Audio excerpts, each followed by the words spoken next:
What's up, everybody? This is Karen and Reese, otherwise known as the Obsessed Compulsive Gamer of the O.C.G, and hopefully I'm live with Ninja Gaiden Black. One of the best hack and slash games ever made ever. God Nevin, but what you mean, God Nevin, only God Nevin? Please do this right for the next 12 hours. Now, sorry, Steve's been a whore. Now, I gotta make sure I'm live.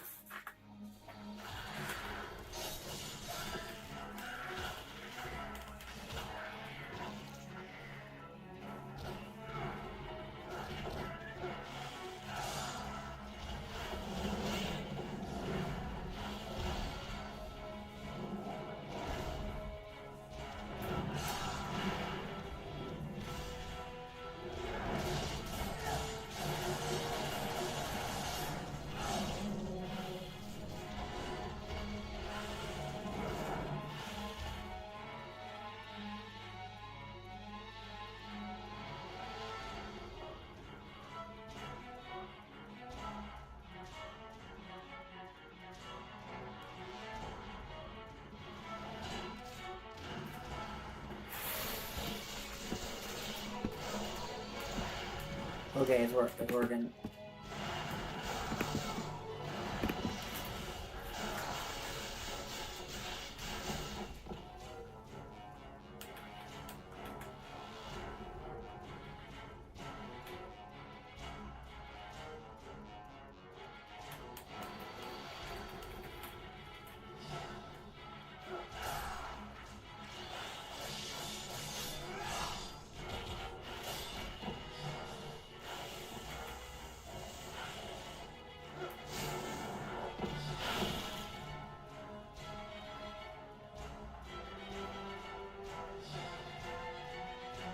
Just waiting for my friend to join in, then I'll set it up.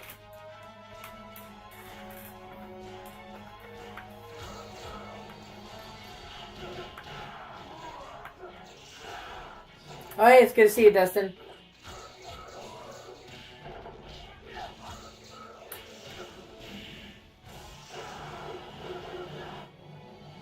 Hey, it's good to see you, Alex.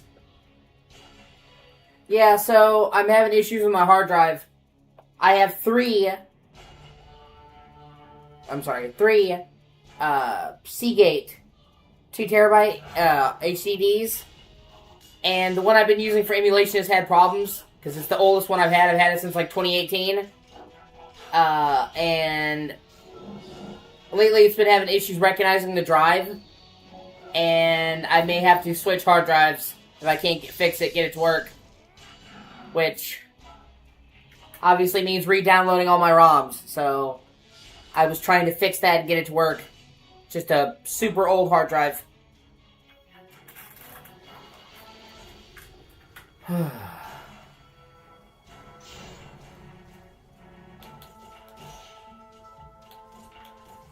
So the fucking problems just keep coming.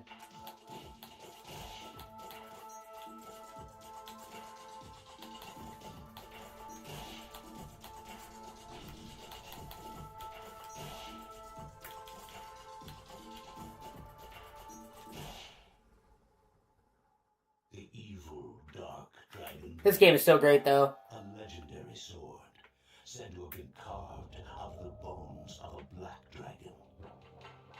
It brought plague and death to the world during the age of ancient myth. It has been sealed by those of the dragon lineage since the dawn of history because of its incredible capacity for evil, made possible by the souls of the vanquished black dragons that dwell within it. It is said that if the blade's seal were to be broken, it would gather the hatred and evil of mankind and confer it upon the one who wields it, transforming him into the devil incarnate. However, not even those of the dragon lineage who protect it know the true extent of its power. The dragon sword, another weapon protected by the dragon lineage since ancient times.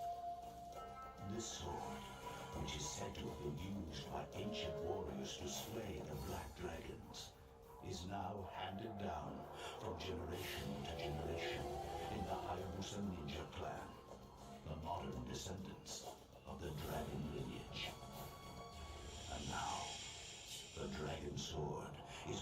firmly in the hands of young ninja Ryu Hayabusa.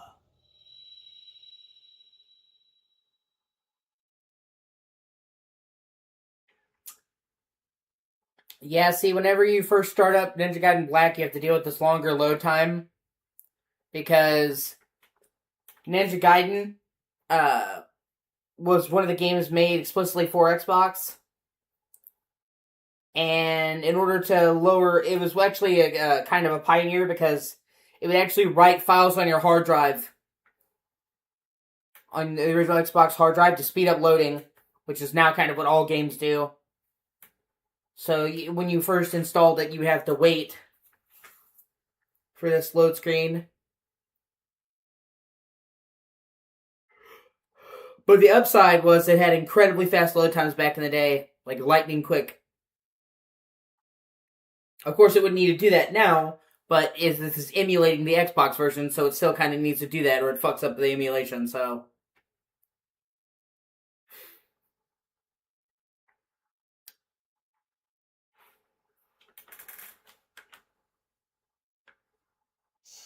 Chapter 1, The Way of the Ninja.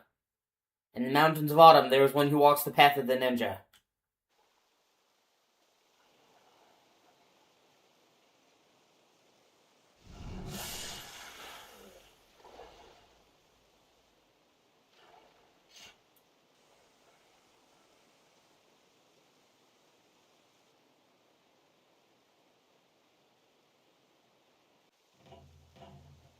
See, now you're gonna get a history lesson. The original Ninja Gaiden came out, and then they made a greatly enhanced version the next year called Black. For starters, the first Ninja Gaiden kind of had an awful camera system. It was zoomed in much closer than this, and you could only move around in first person with the camera. Ninja Gaiden Black added a third-person rotatable camera.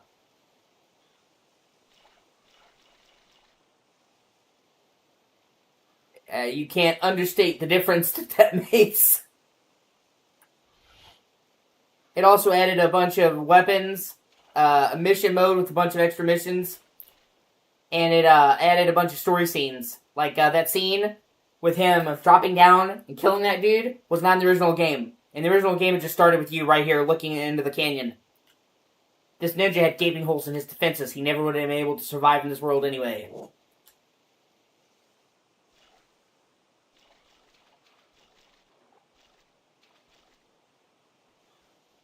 Like, well, damn, bro.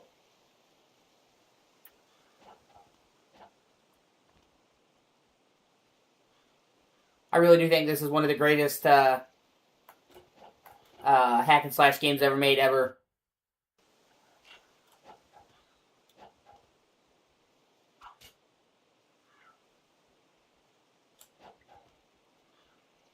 A ninja must be able to find his way even when his path is blocked.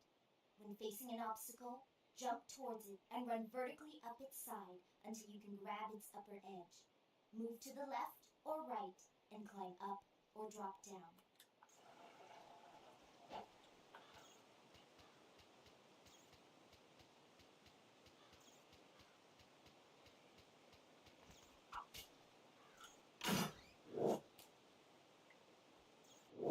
You must learn to be aware of your surroundings. The key to this ability lies with the right thumbstick. Acute powers of observation are one of the basic traits of a ninja. Use them now, and you should realize that you are able to climb over the rock wall that now stands in front of you. It's like, use the camera, bitch.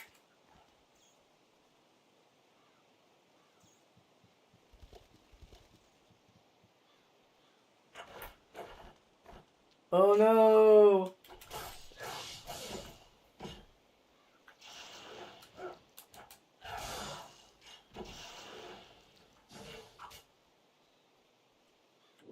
Do not underestimate the agility that your training has given you. Feats such as running along walls should be simple for you to perform. If you cannot reach your destination with a single leap, make use of the surrounding walls.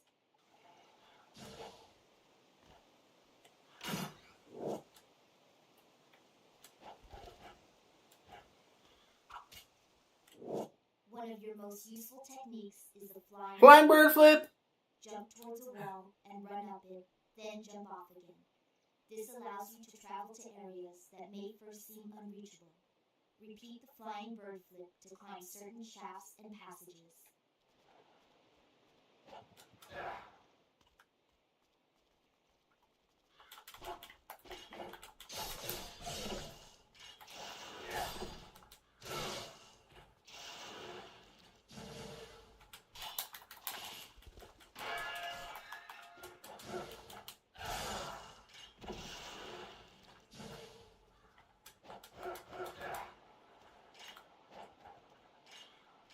Ninja Fortress.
Ah, you son of a bitch. Fucking collision.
Fucking bats.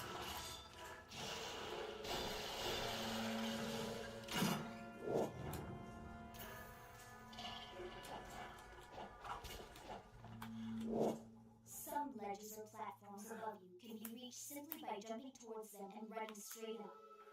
The path of the ninja is one that must be walked alone, and only you can forge that path. I must go now, but I will contact you again before long.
While in a blocking stance, tilt the left thumbstick to roll your body. This is called reverse wind technique. Oh, that's right. Fuck, I forgot about that. You have to go and put the fangs back in the statue. Shit.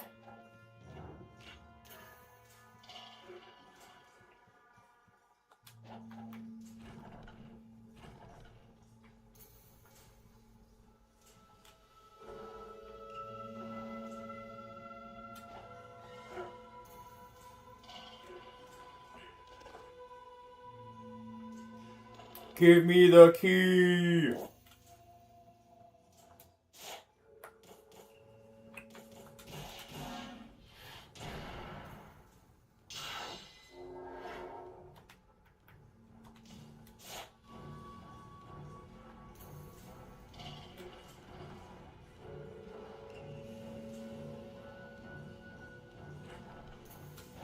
I'm running past here because they just endlessly spawn in that corridor.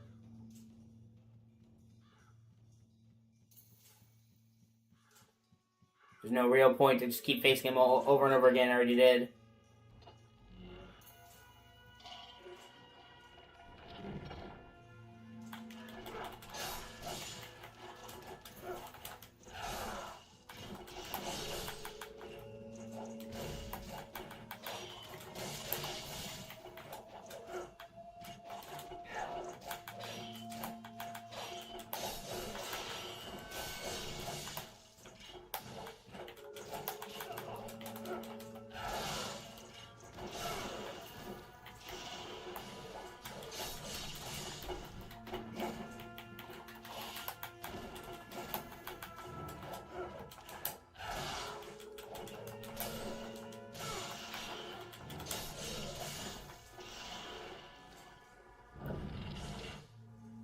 Yeah.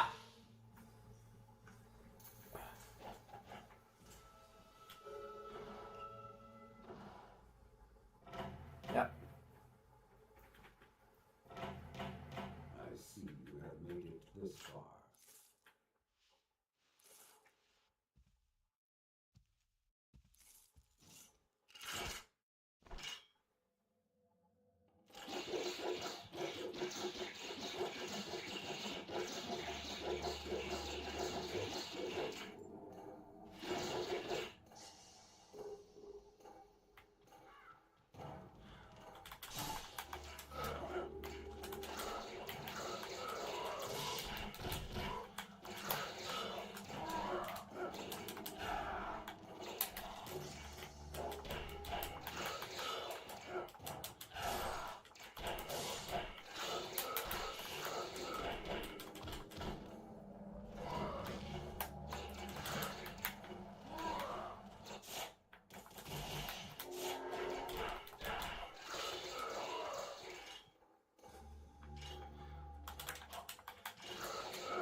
And then the craziest thing, this is just a training exercise.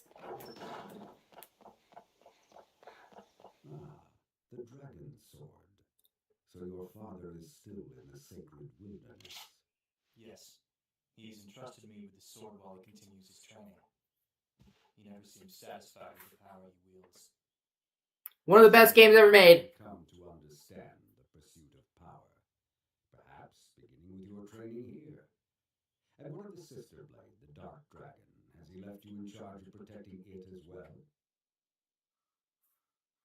It remains in the village under the protection of my father's clan.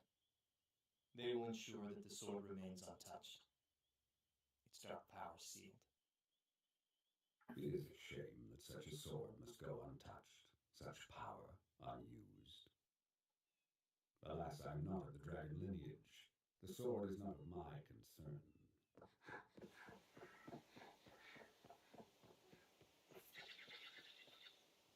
I honestly think this is one of my favorite games of all time. Ahead with the village. Mastered you. They attacked my village. Those bastards.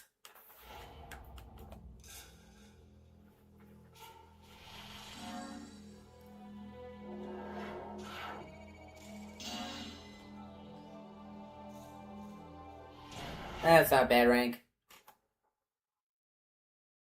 Chapter 2, the Hayabusa Ninja Village. The village is burning. Before long, Ryu hears the screams of his brethren.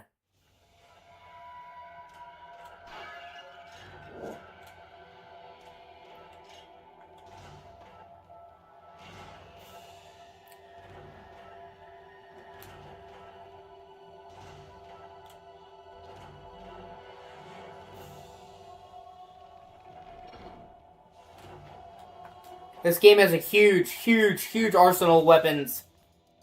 Like 15 different weapons, and they're all good.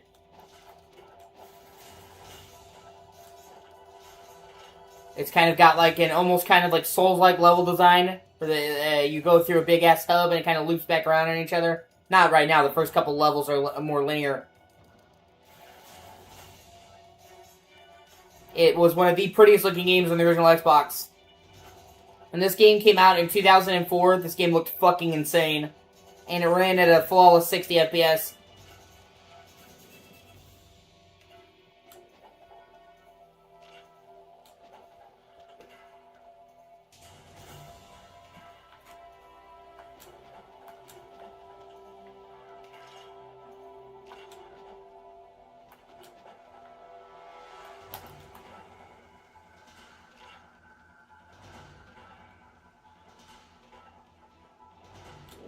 Oh yeah, we get our first Nimpu. Yes, only on Xbox. Although now, you can play the remake on any modern platform.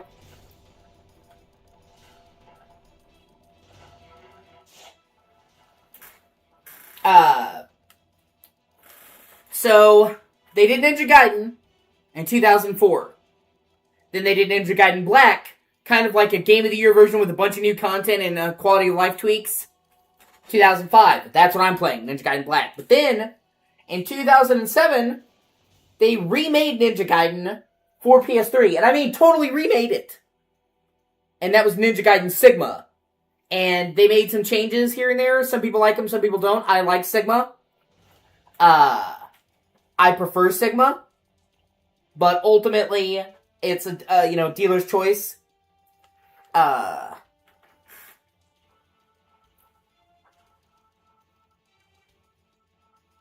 But that version is now readily available on all platforms. Because they made it part of the Ninja Gaiden collection.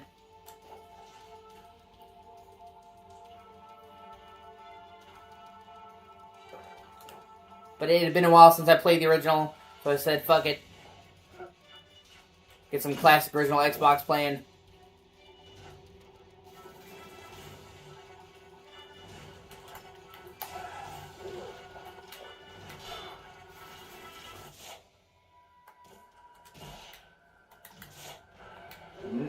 Ninja magic!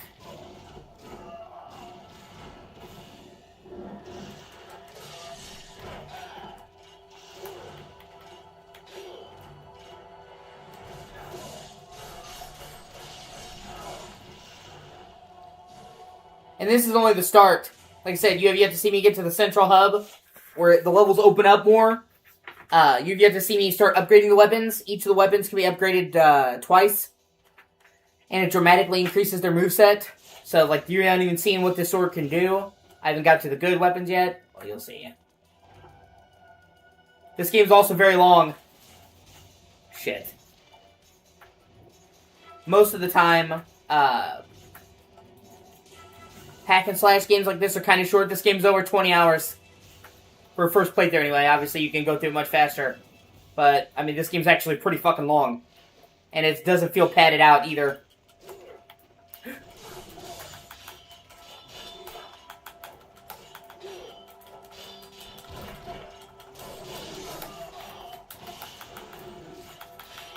Oh, great. Now we have the wizards.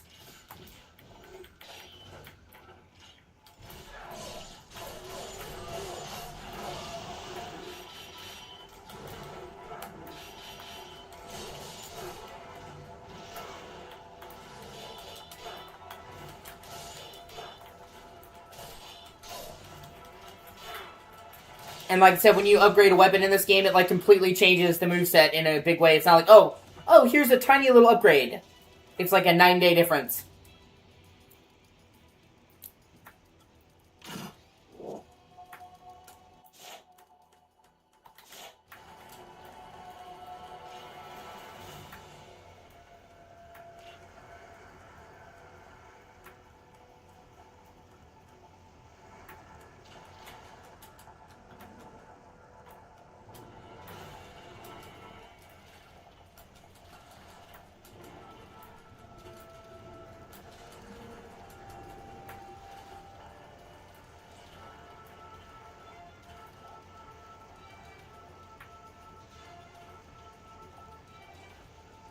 There should be... Ah, there it is. But yeah. And you can even... There's even kind of cool things in this game you can do that are tricky. Like, you can run along the surface of water, but you have to time it. Run towards the water, and as you reach it, press the jump button repeatedly. This allows you to run across the surface. So you can run across the surface of water, but it's a tricky rhythm. Shit.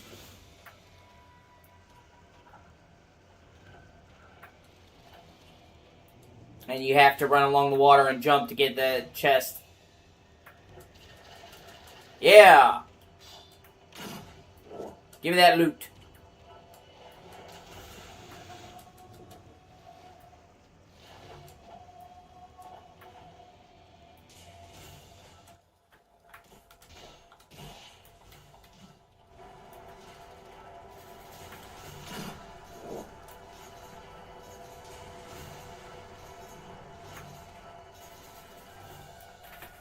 Hayabusa Village.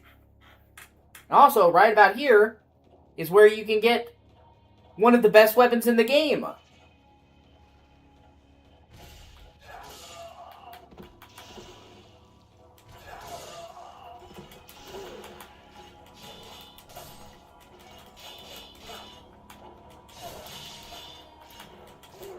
Yeah, it's just tricky, Master. They say press the A button repeatedly, but you have to have a certain rhythm to it.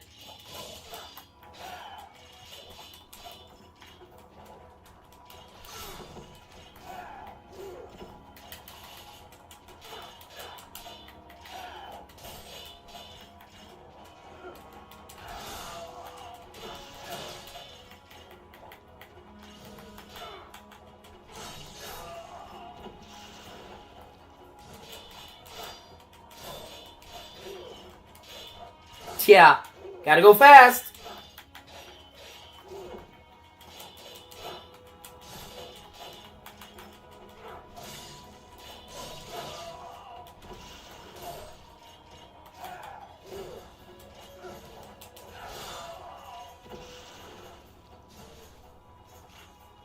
But we can get not only one of the best weapons in the game, but I think this is one of the best weapons in any game ever.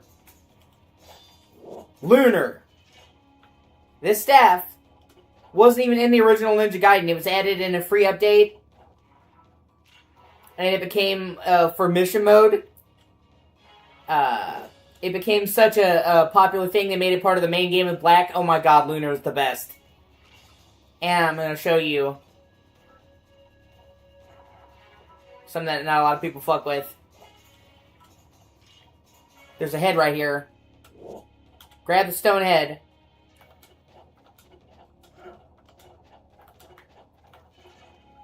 And put it back here.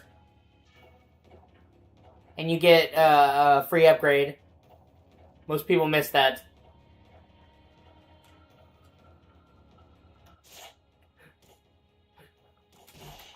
But this staff is one of the best weapons in any game ever.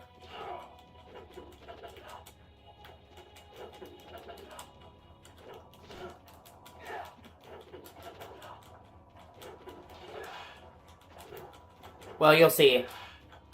And it dramatically changes as you upgrade it. It looks like a basic staff at level 1. Does not stay looking that way.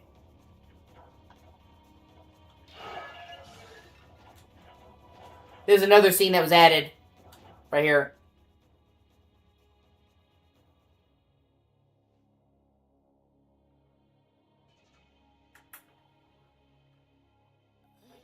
Dark samurai, clad black armor, master.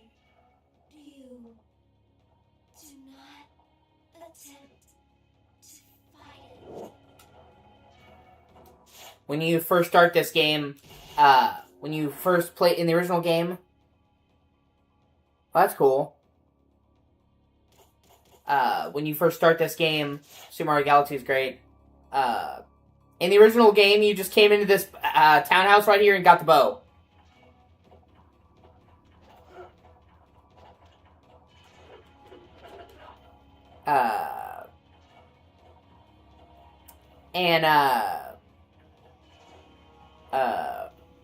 In the Black, they added a cutscene where she gives it to you, basically, and pops up.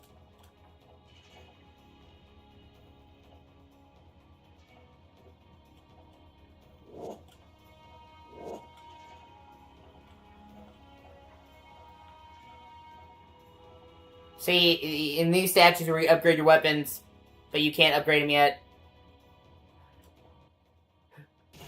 This is just like the merchant. You can buy, like, miscellaneous items, but I'm just gonna save my shit for right now.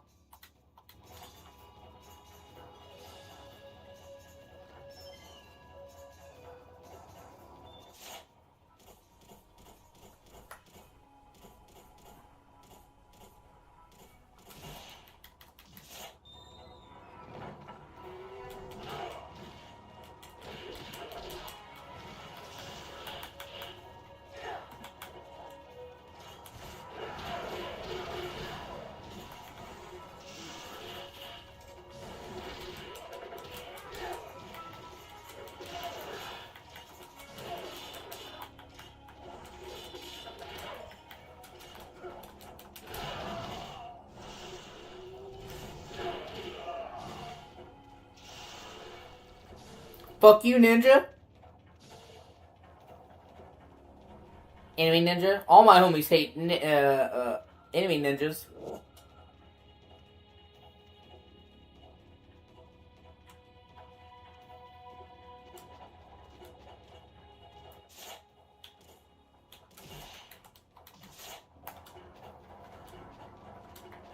Yeah, it is.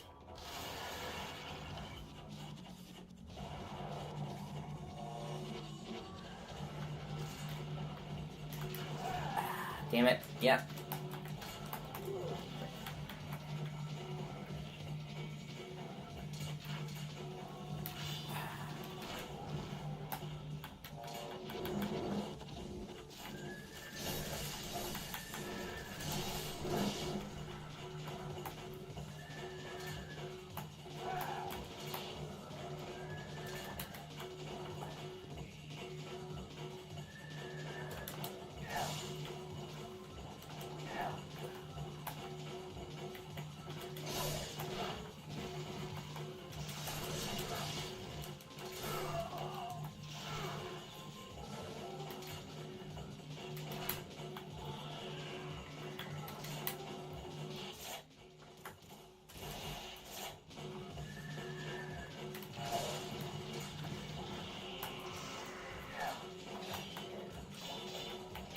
No, And honestly, I'm not in much of a hurry to play it.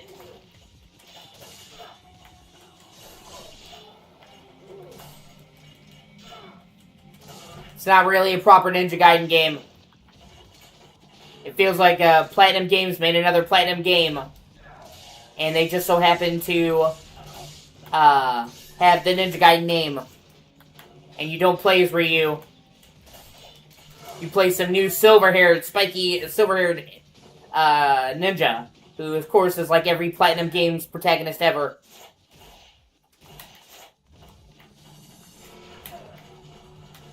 I mean, it looks like a decent game, but does not look like Ninja Gaiden.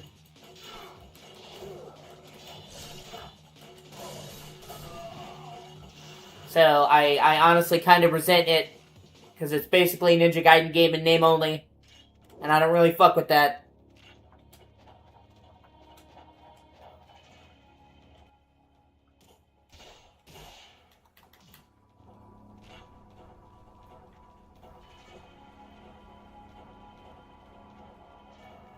Rhea really likes Platinum Games. Graveyard. Yeah, and I'm fine with that. Their games are good.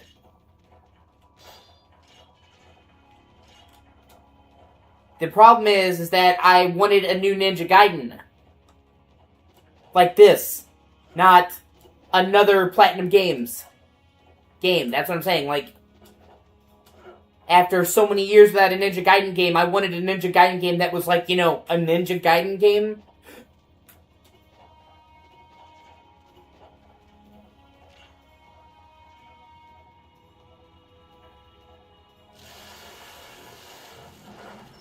This is a pretty hard battle. Like, the upside is you get a great move for beating this.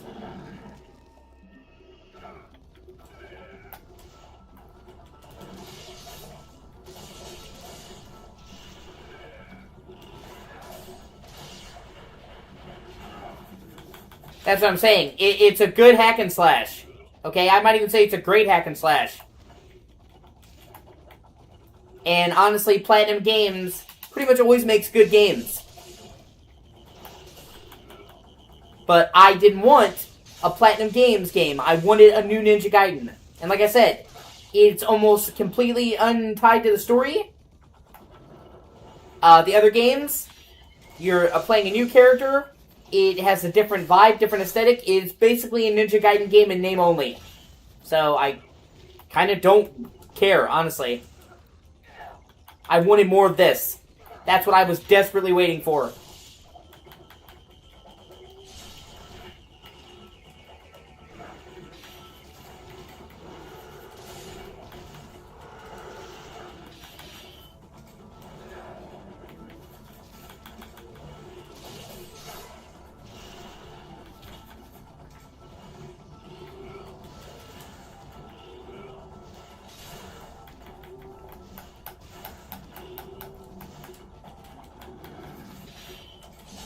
Seriously, when you get a chance,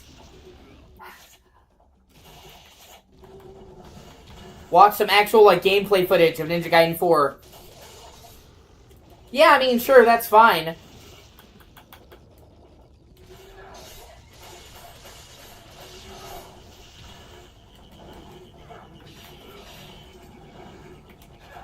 Like I said, imagine you're a big fan of a game series. Like, it's one of your all-time favorite games.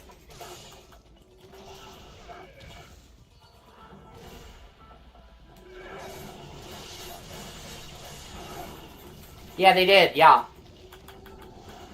So imagine it's very hard. Very, very hard. This is nothing.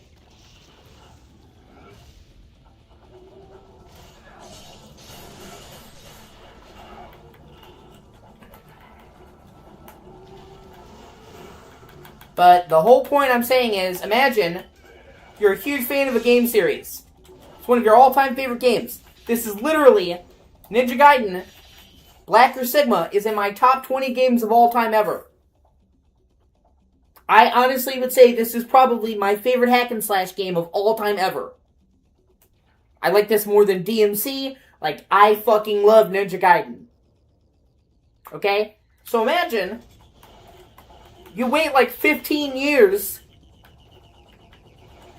for another game in the series. And then the game that comes in the series, another game in the series comes along, and it's just a game in the series in name only.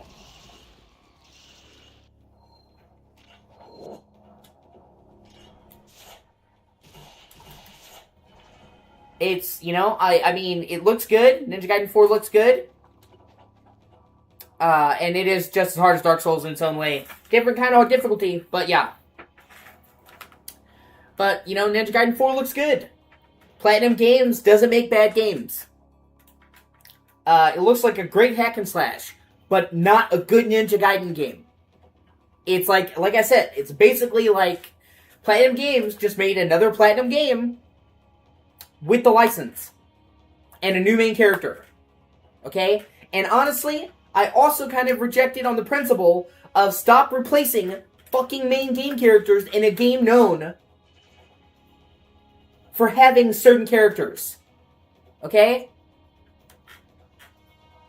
There are certain game series that you can get away with having different protagonists. Okay? You know, like GTA, where it's a different protagonist every time. But when you have a series that's known for having one specific hero, don't replace that hero. And it's a trend that I'm really honestly kind of tired of.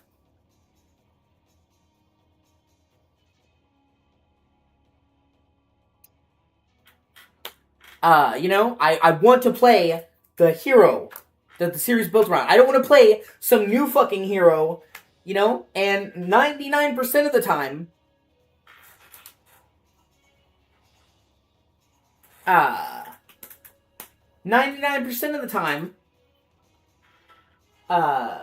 when they switch, protagonists in a series, a long-standing series like this, it fucking sucks. A few times, they've managed to pull it off. The big one is DMC4. Nero was a big gamble, but it paid off. Nero's an awesome character. Okay? But like 99% of the time, when you take a long-established series with a long-established character and you replace it with some new kid, it fucking sucks. You know? When I play Ninja Gaiden, I don't want to play some kid with spiky or silver hair. I want to play fucking Ryu Hayabusa. I don't, like, he has been the main character of pretty much every single fucking Ninja Gaiden game. Okay? Even the old Ninja Gaiden games, the NES Ninja Gaiden games. I want to play fucking Ryu. I don't want to play some new dude that I've never fucking seen. You know what I mean? So, and that's what I'm saying. Nero's the exception, Alex. He's the exception. That's what I'm saying. Like, 9 times out of 10, when they replace a hero like that, it fucking sucks. He is the exception that proves the rule.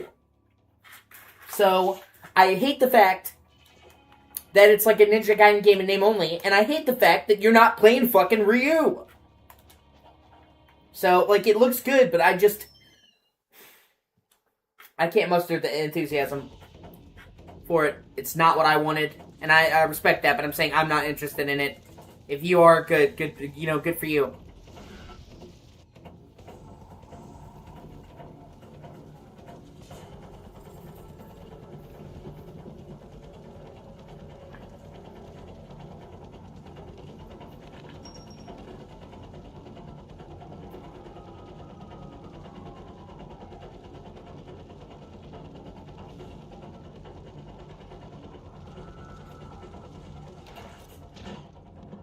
And most of the time when they switch out actors, it fucking sucks, dude. Most of those times in movies, it sucks.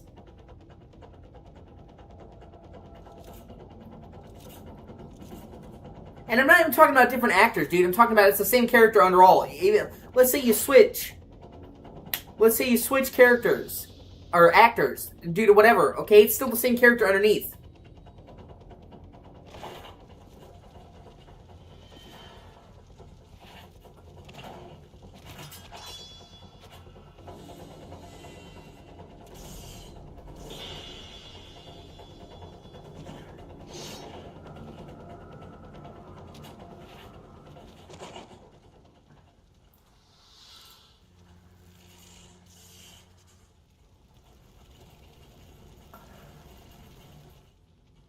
And it's more excusable in movies and shit because people age. In games, they can just keep Ryu the same age forever. And Ryu dies, and then he gets brought back to life, which is pretty cool.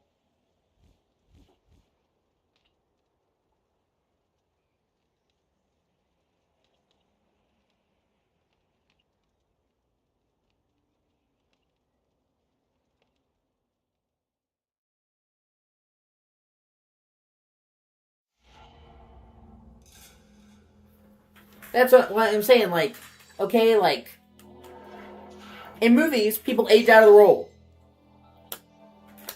You know, Tom Holland is Spider-Man, he's great as Spider-Man. He's 30.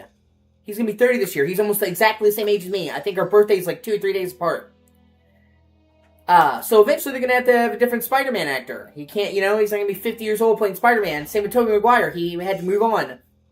That's like a required thing. In a game, you can literally just keep the fucking guy the age he was. That's what I'm saying. You don't need to swap out the fucking people.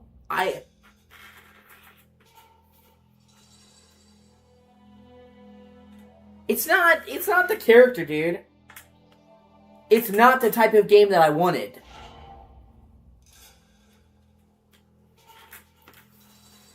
Oh, hey, I got Master Ninja. That's the highest ranking you can get for that chapter. Yeah, baby! Now you get his classic outfit. And the outfit he uses in Dead or Alive.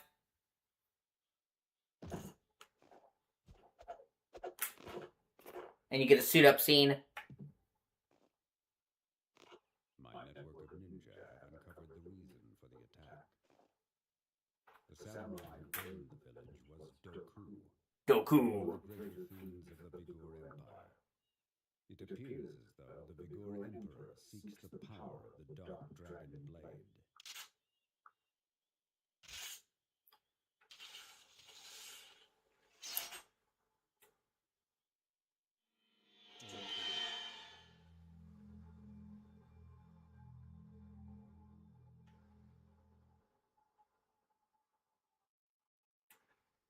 They just put him in his classic ninja outfit as a throwback to the original games for the first 2 missions, and then he suits up. For most of the game, wears the outfit.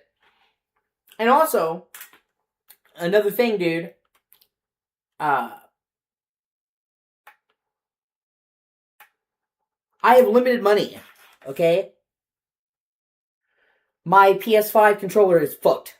The PS button won't even work now. It's fucked, okay? So I have to try and get together money to get a controller. So I can play any of the modern games for my channel.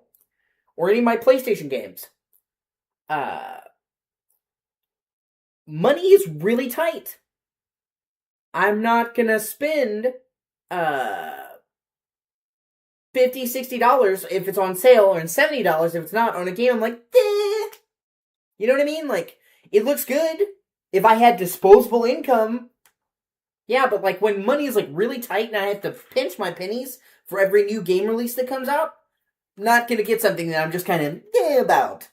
That makes sense.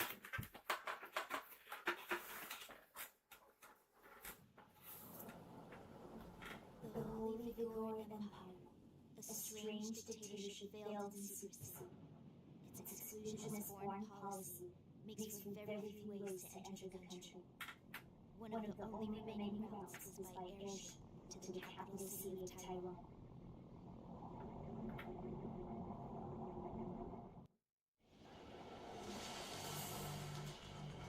Yeah, and then chapter 3 is on this airship.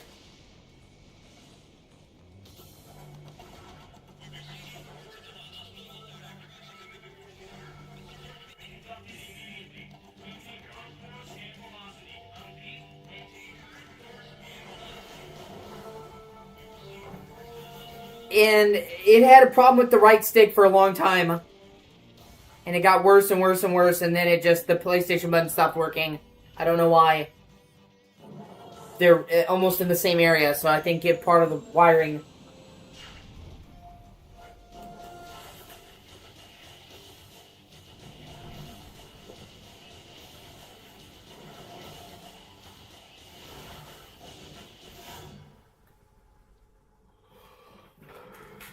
That's another scene they added. In the original game, that cutscene you just saw was narrated. That cutscene was a title crawl. And in this game, they added INA giving that narration.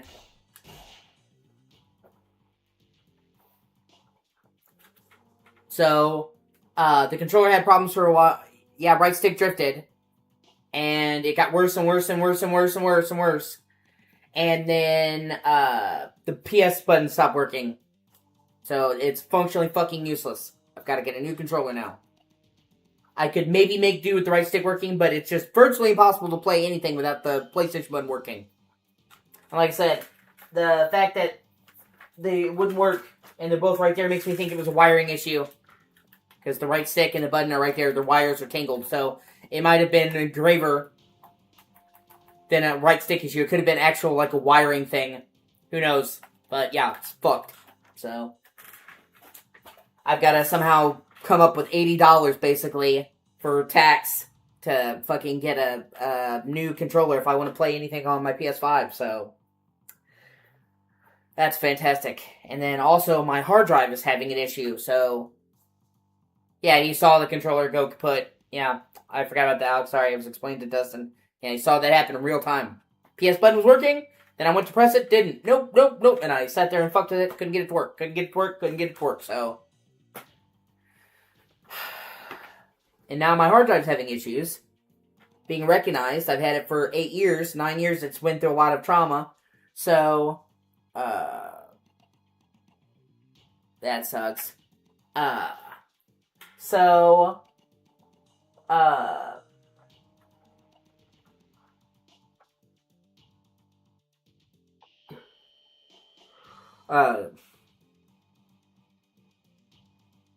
If I can't get it to recognize my hard drive, I'm going to have to switch to my other hard drive, my backup, but that means having to re-download all my fucking ROMs, which I have hundreds of gigs of ROMs. I really don't want to fucking do that, so today it's just been fucking phenomenal. We had my fucking controller stop working, and then we had my hard drive stop working, or have issues working, and I've got to hope and pray that I can get it to work. And now it's fine, dude. It's not your fault. Just, it just, like, I swear to God, it seems like every time things are going well in my life, something comes along and kicks me. Oh, hey, you're having a good time emulating games? Well, we're gonna give you an issue with your hard drive. Oh, hey, you're having a good time playing Resident Evil 9? We're gonna kill your fucking controller. It's exhausting.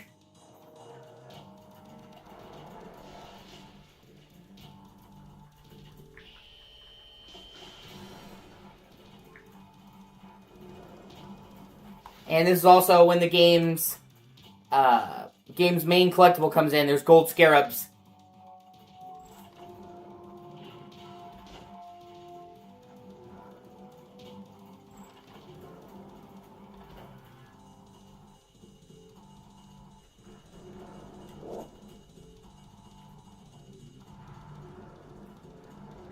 And you really want to collect as many of them as you can.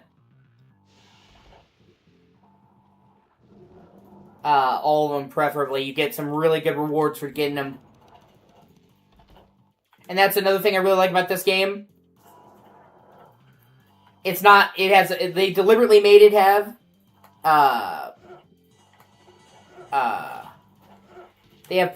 they deliberately made it, so that, yeah, they made it so that,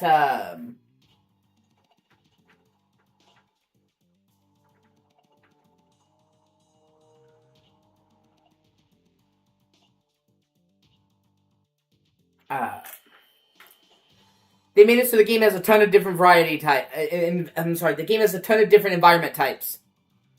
They did not want you to have, like, it be boring. And in fact, he deliberately wanted to make a city with multiple contrasting elements. So, like, this game has a wide variety of areas. It's actually one of the game's biggest strengths. Like, the first 2 chapters are very traditional ninja. Which, obviously, now we're on a fucking futuristic airship. And then, when you get down to the main city, which is where you're going to spend most of the game, is in Vigor. There's Roman ruins, like a Roman aqueduct, a Mayan temple, a fucking, like, actual pyramid, a military base, that's like the army, Persian-inspired areas, supernatural shit, a Tibetan monastery. Like, the range of environments that are in this game are fucking crazy. And that's one of the things, like I said, it's actually really long for a game of its ilk. But it keeps constantly varying things up. It's not 20 hours and it's padded. It's 20 hours of good gameplay all the way through. So, you'll be 10 hours into the game and still uncovering brand new weapons, brand new spells, brand new area types. They never rest on their laurels and pad out the game. It's got a shit ton of variety. It feels like every chapter is something new.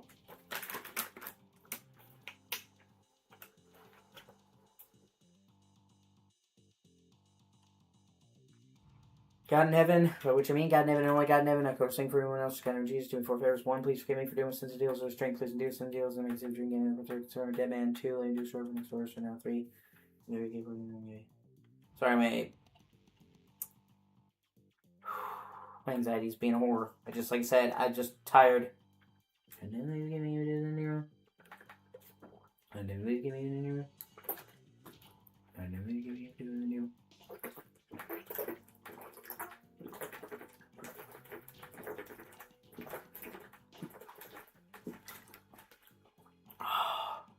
I hate the taste of water, but I make a conscious effort to be hydrated. So that's why when you see me have a bottle of water, I just chug it. Just get out of the way. And you want to get at least 20 of the scarabs. There's 50 of them. Because your reward for getting 20 of them is one of the best weapons in the game. This fucking awesome cursed greatsword called the Belharo.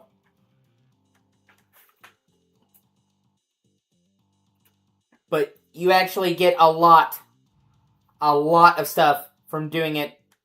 I would actually recommend if you play this game using a guide and getting all the golden scarabs because it gives you a lot of really good rewards that really helps you out.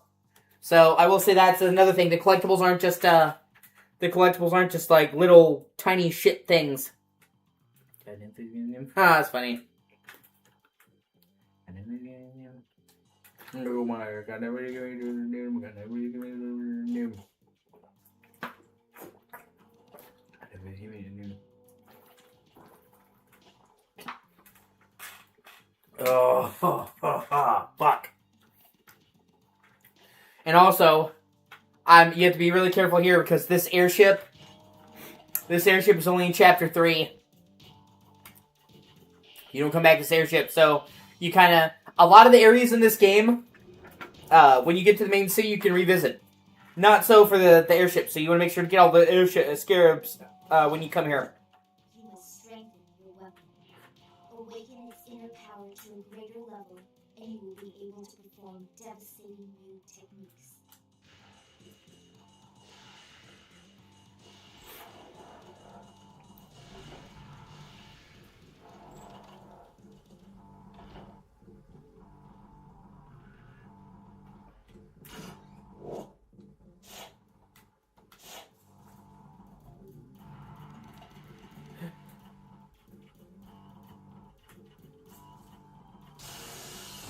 Oh shit, it's the fuzz!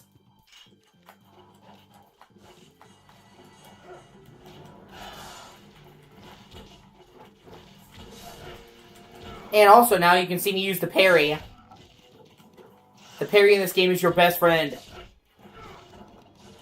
It does a fucking phenomenal amount of damage.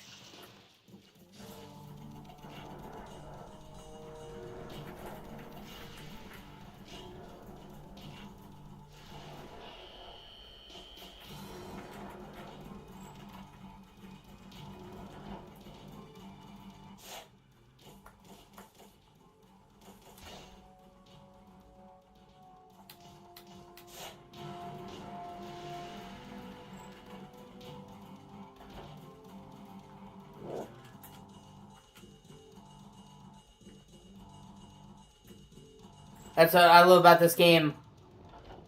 A lot of these hack and slash games, they want you to button mash. This game's all about precision.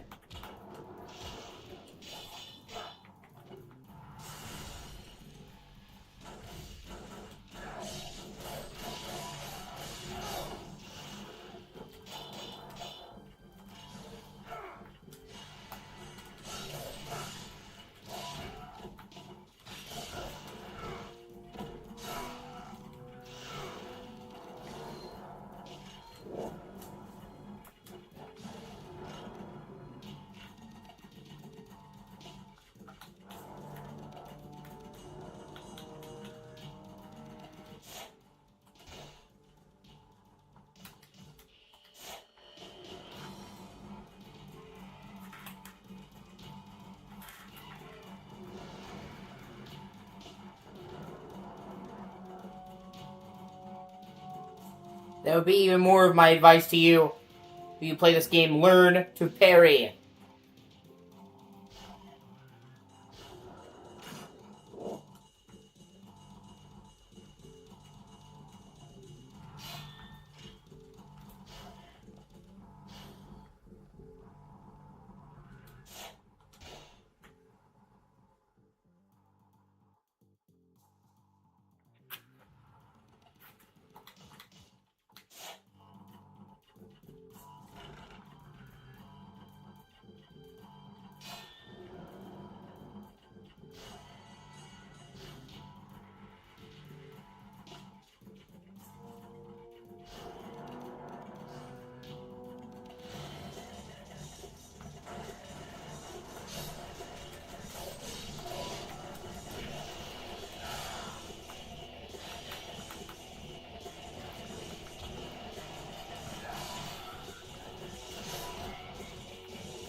Shortcut!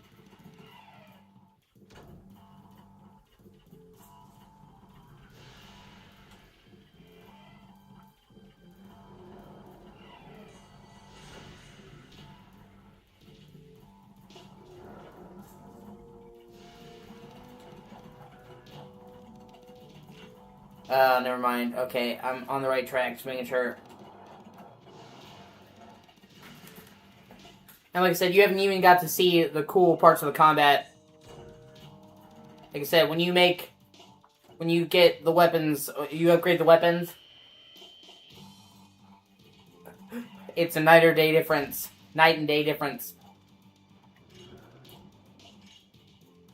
Just to level 2.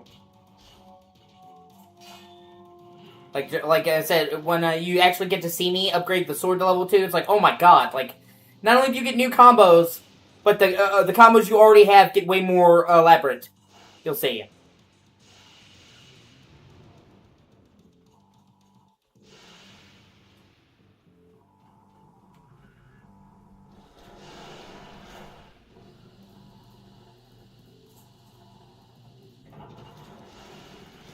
And some weapons change appearance significantly.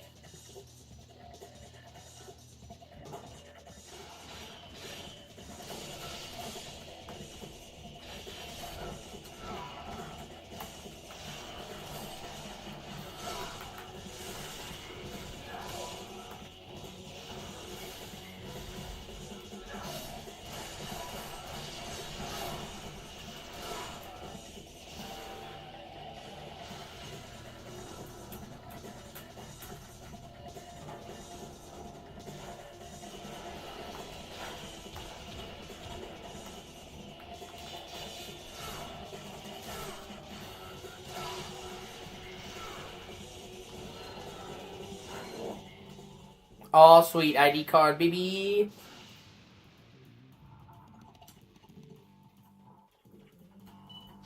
Open that door.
Now with the key card, I can go back here.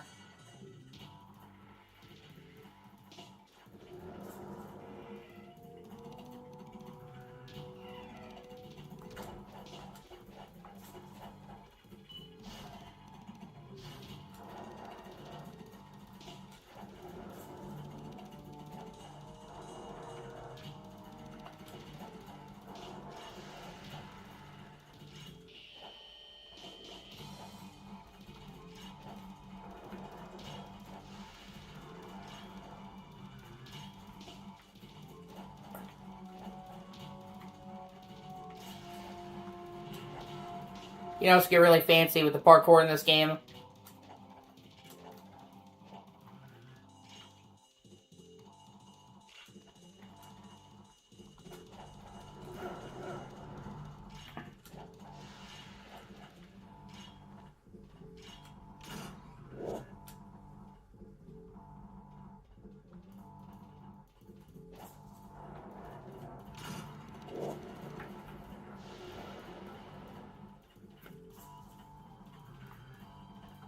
There we go.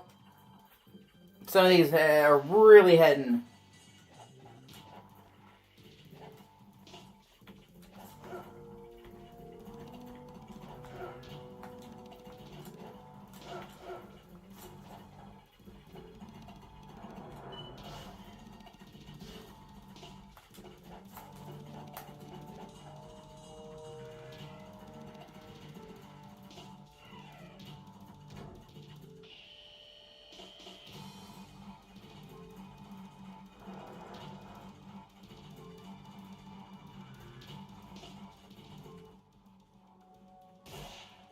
Oh, hell yeah.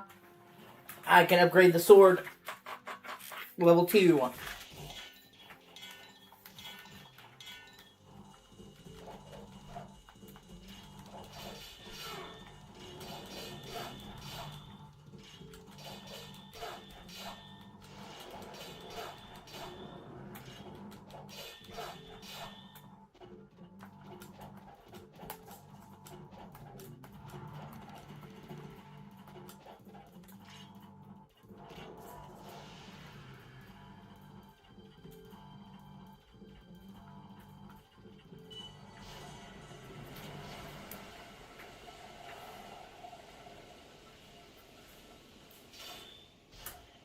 Middle cabin.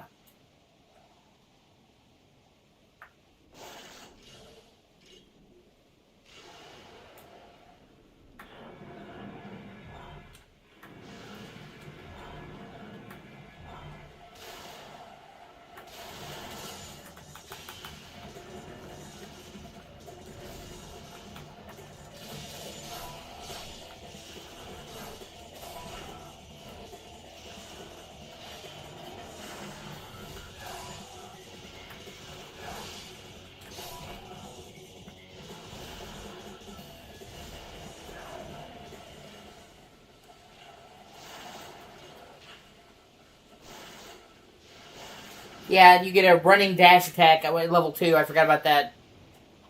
That is really useful. Well, you'll see.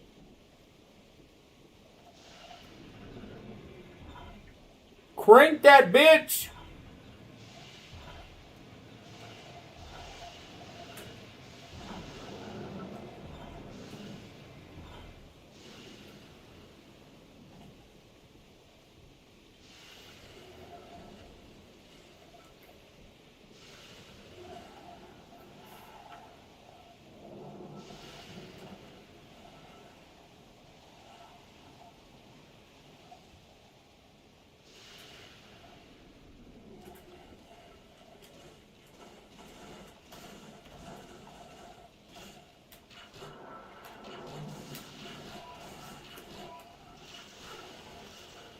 Like, oh no, this is great.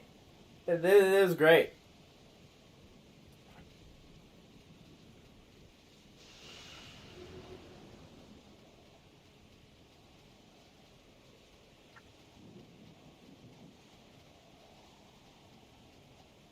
Shimmy, shimmy.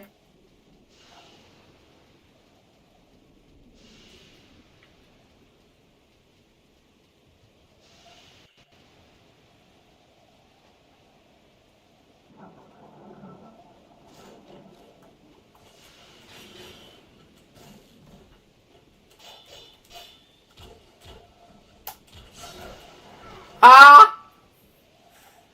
Get fucking muted!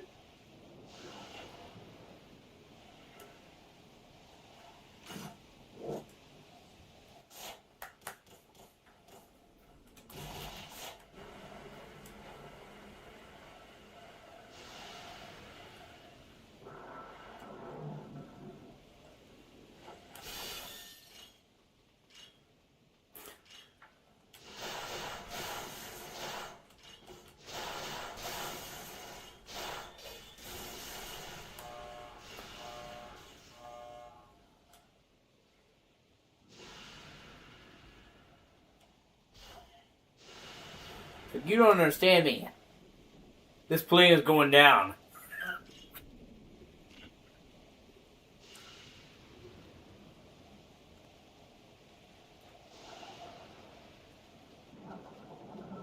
I'm sorry. This thing's going down harder than the fucking Hindenburg.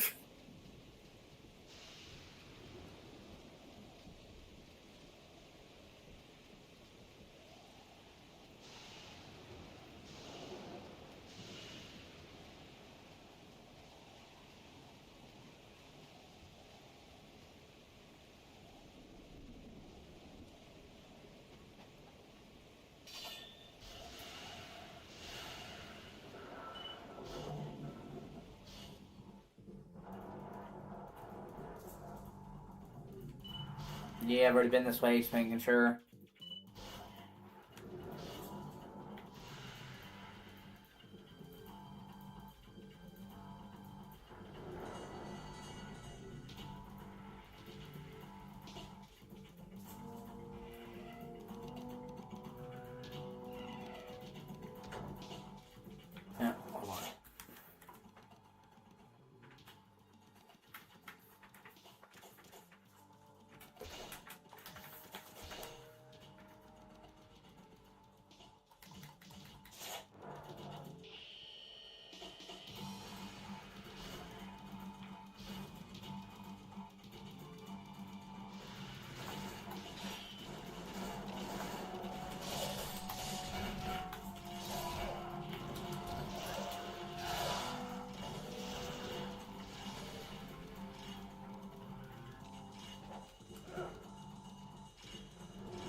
that's right.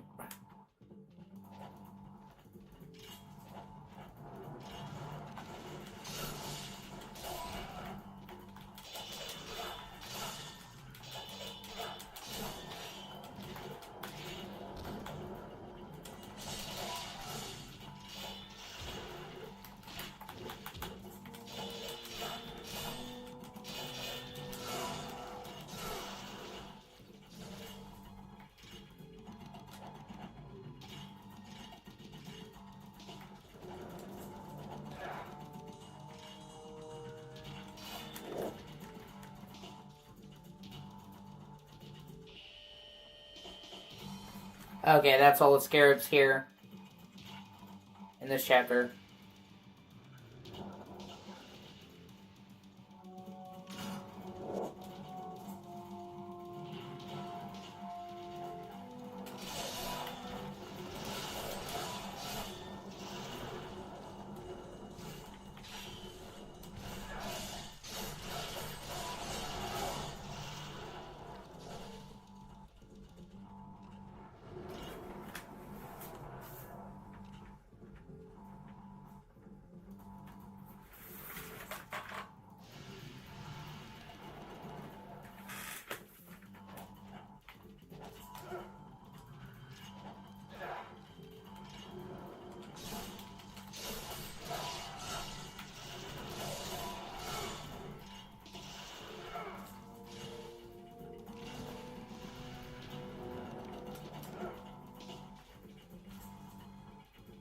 Going up the ladder. Yeah.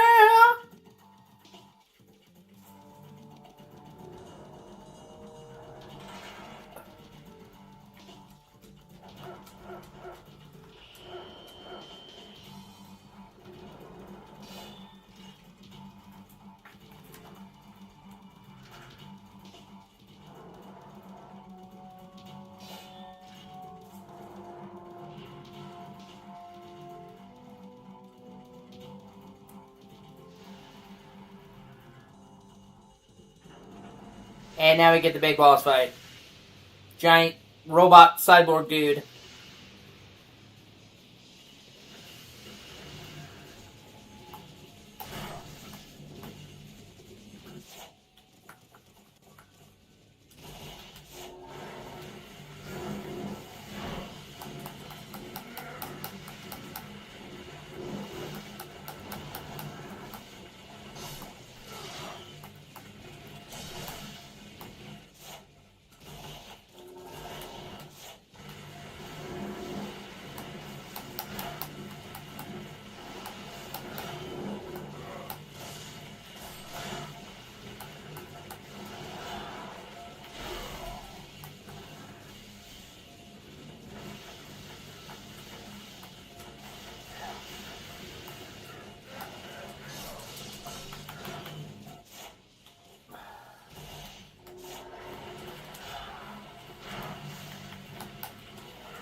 Oh god, this guy.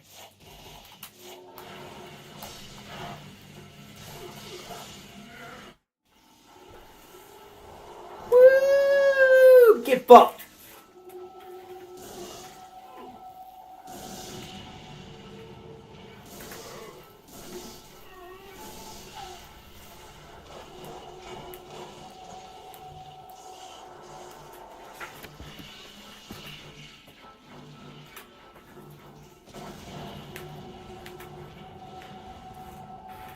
Oh, dude. I would tell you to play. I would say play Killzone Mercenary.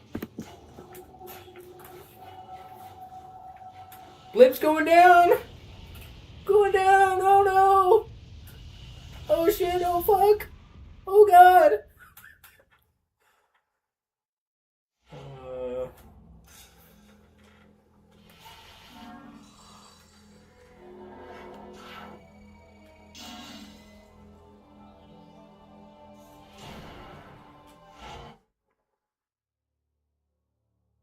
Chapter 4, Imperial City Infiltration.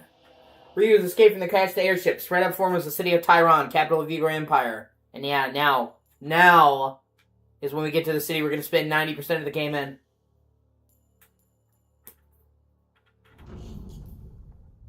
Ryu has to enter the city by running on power lines. Or grinding on them.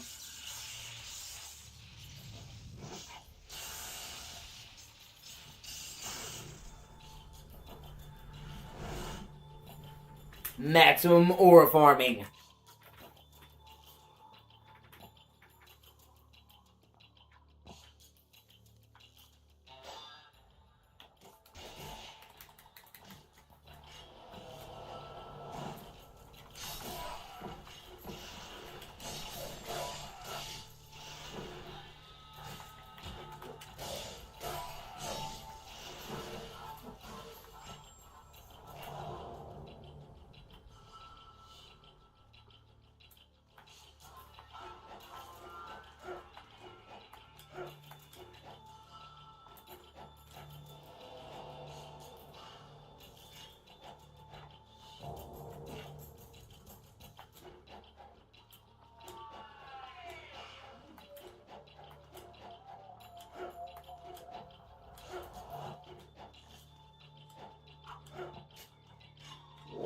You must go now to Han's bar. You should be able to spot it easily due to its garish neon sign. Han's bar is a well-known laundry room, as well as the center of the boy's underground intelligence. There you may find clues about Doku's whereabouts.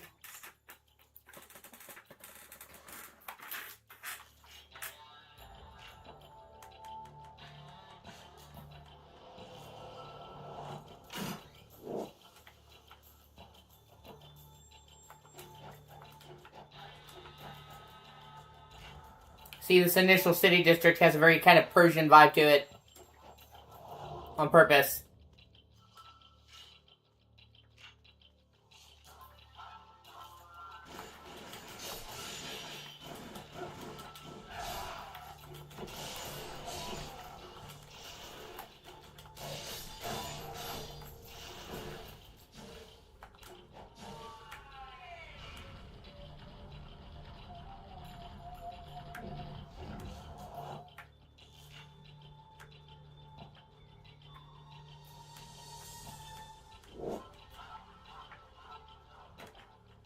The time of day also changes throughout the game. Really, asshole? Oh, shit, wow.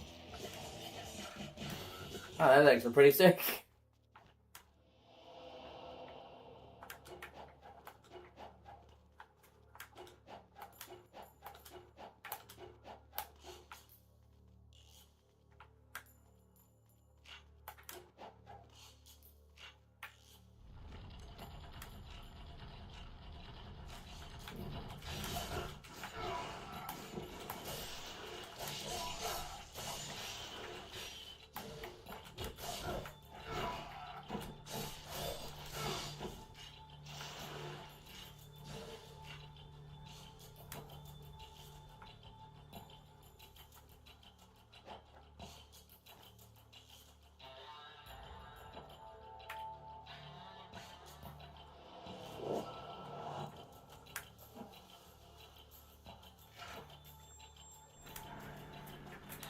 Here we go, shortcut door. And like I said, that's what I mean when I say Souls-like design. Because you're going to be looping back around areas and getting shortcuts through them.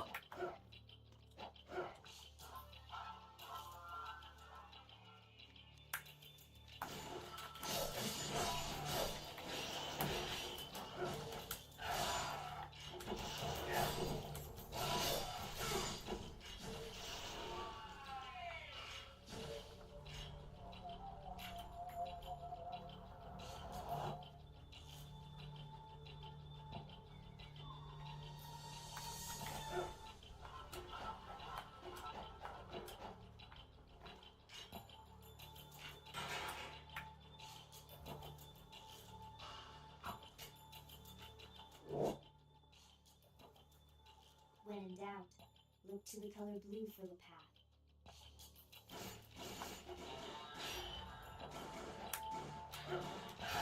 Ah, you bastards. I'm saying, yeah.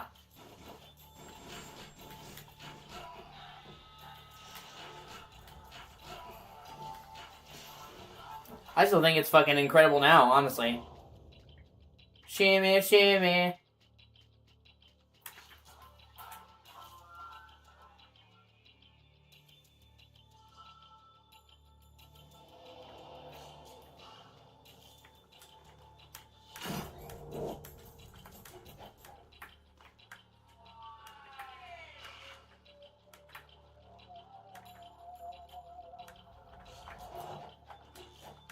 Like I said, I still think this holds up as one of the finest hack and slash games ever made to this day.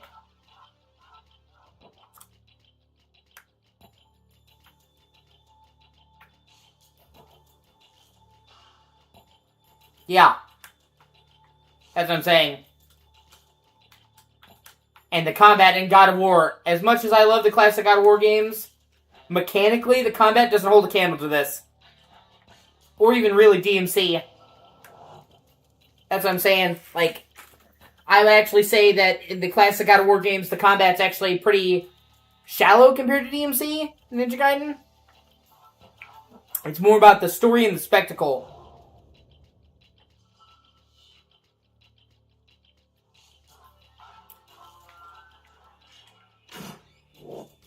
Oh, hey, Lives of a Thousand Gods. Oh, yeah.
God, I hate these fuckers.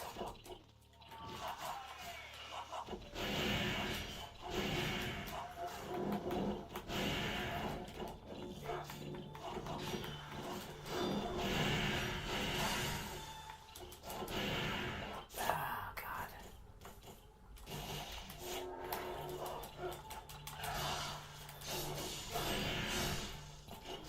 Yeah.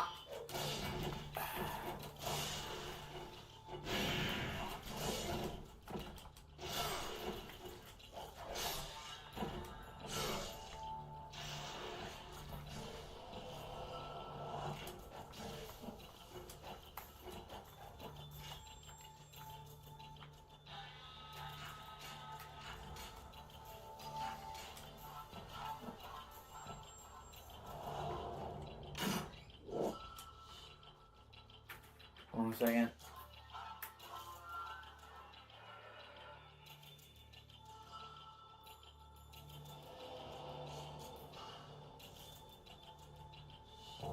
Shit.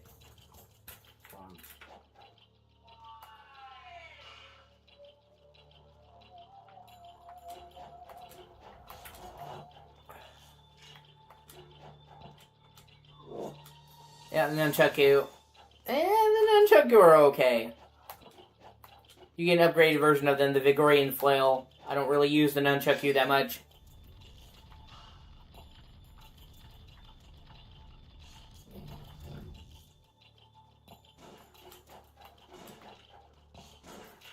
Oh, shit. Okay.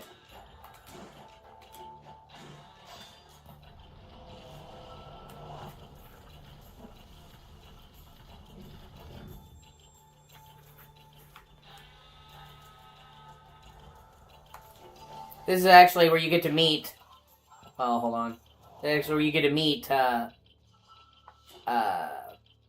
blacksmith.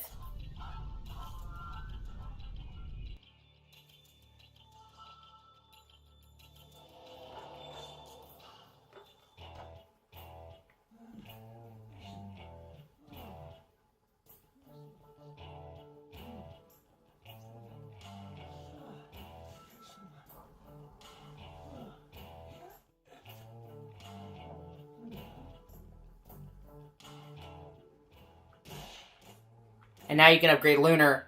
And see, this is Lunar level 1. Lunar level 2.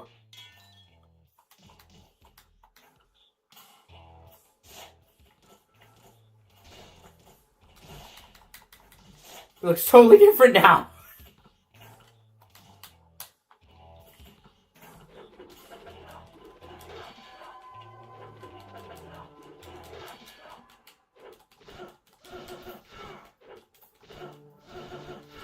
And it gets even more badass at level 3, but that's later. Give me 1 second, I'll be right back. I have to use the bathroom real quick.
Yeah.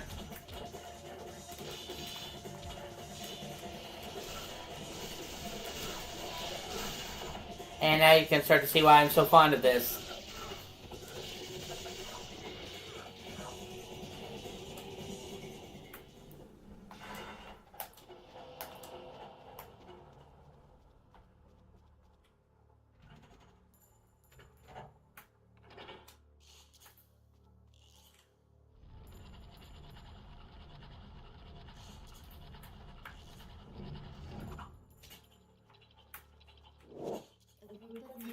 Dressed in black garb act with wicked intent to Tyrone. They are members of the Black Spider clan, and they act behind the scenes to hinder our progress. Do not let them leave Tyrone alone.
And the areas are filled with tons of secrets.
Ah, you bitch.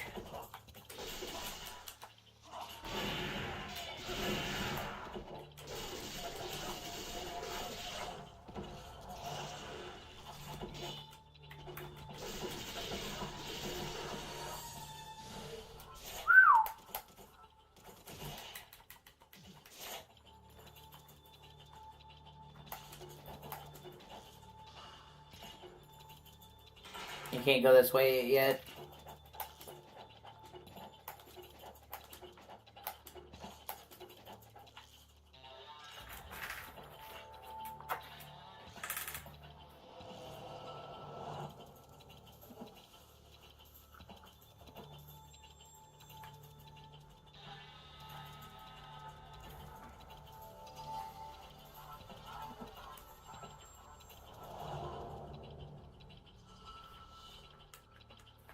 Okay, I think that's everything I can get here now.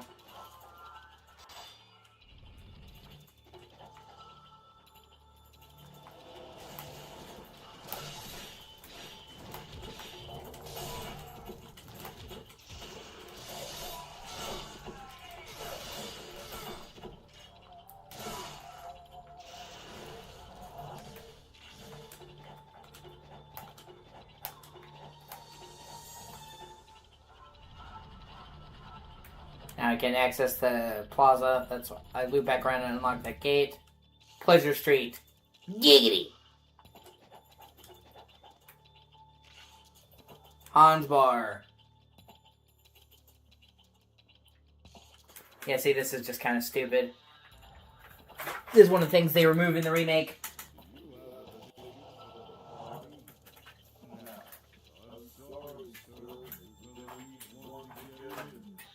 You have to run back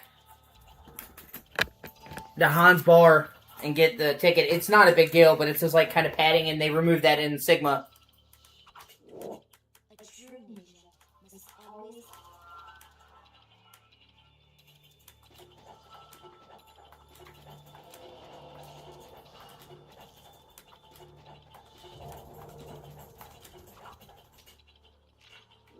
I have brought a legendary weapon to Taiwan. A weapon known only by a select few.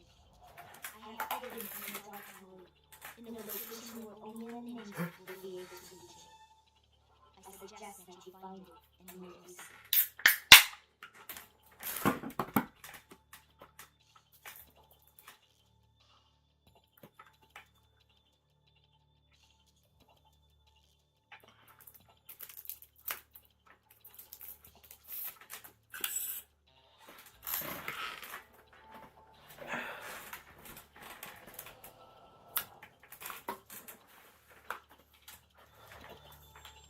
Yeah, you have to carefully wall run here. Shit.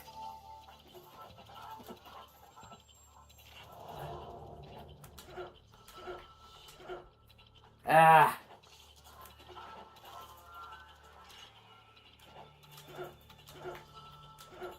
Almost. You motherfucker.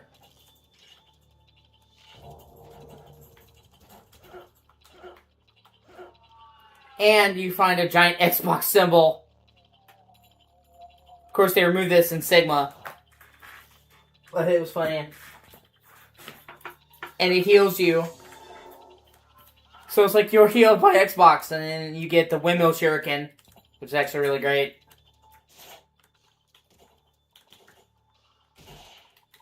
It's a shuriken that's like a boomerang. There's another scarab.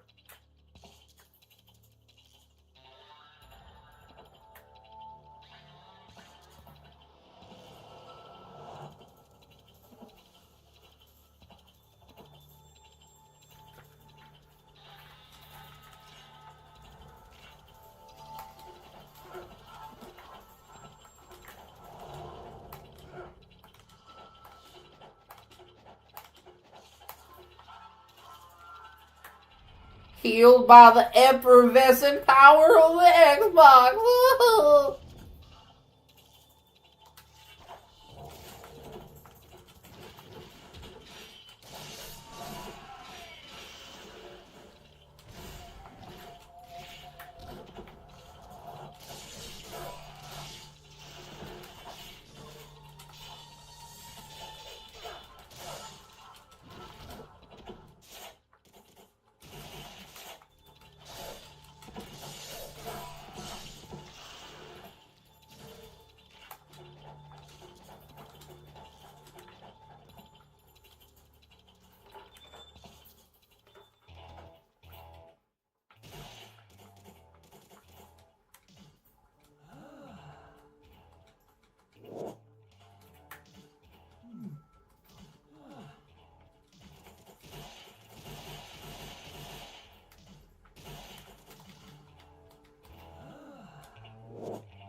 See, like, what really did me having to backtrack to the shop and talk to the guy and then come back really accomplish?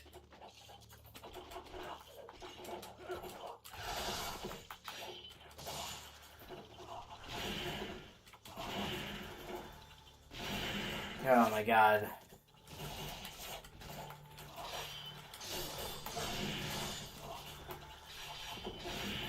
Fucking exploding shurikens, man. I get so tired of their bullshit.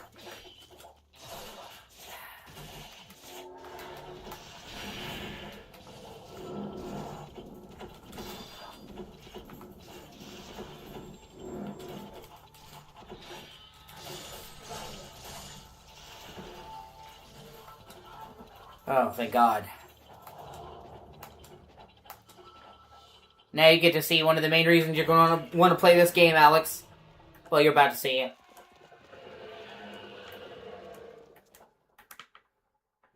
As well as get introduced to the demons.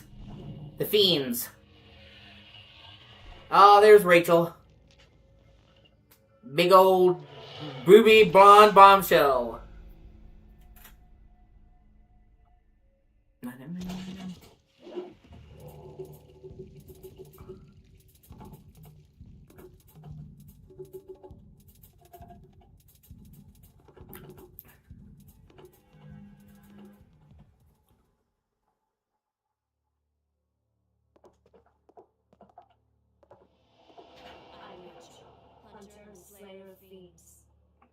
So that was a fiend. Yeah, nobody's gonna do is do the bagels. You don't see them much nowadays.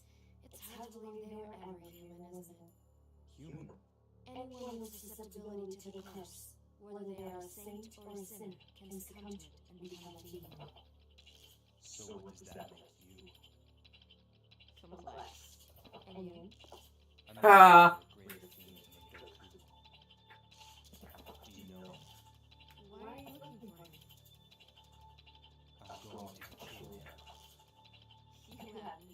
idea what dragon is doing. If he could be killed, I would have done it myself long ago.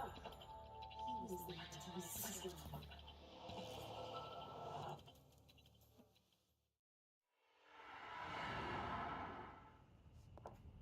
And in Sigma, there's actually 3 chapters so you get to play as her that they added.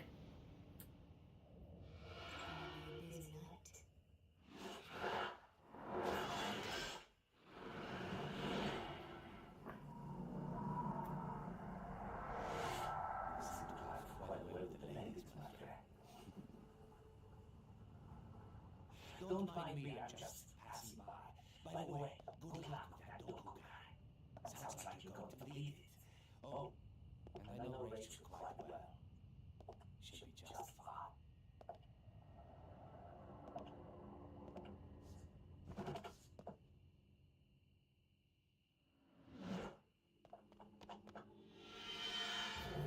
Weird, suspicious German in a trench coat.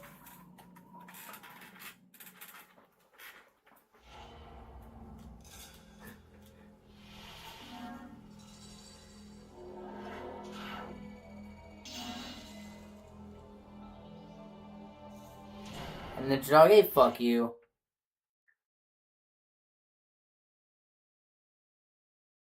Chapter 5, The City of Fiends.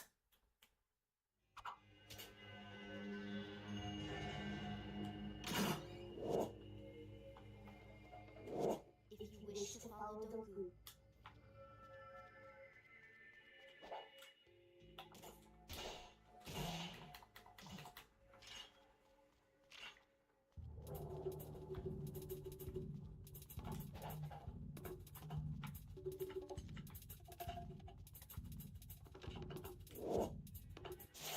Finally, a map of Tyron.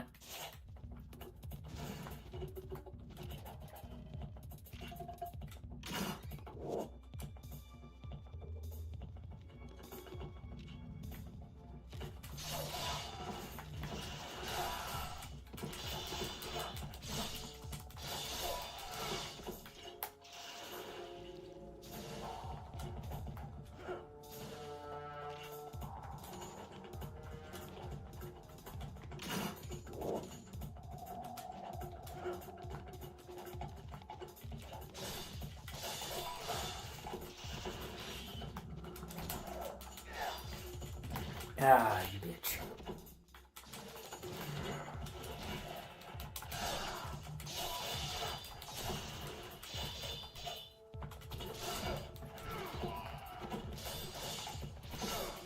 And fun fact, in the PS3 version of the game, if you juggled the 6-axis controller, it would juggle all the women's breasts. They actually removed that from the Master Collection. That's so fucking insane, man. Oh, God.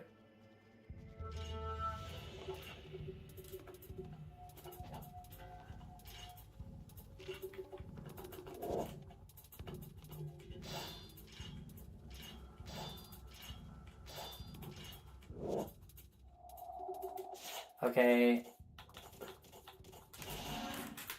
Health increase. Oh, yeah. Spin that bar.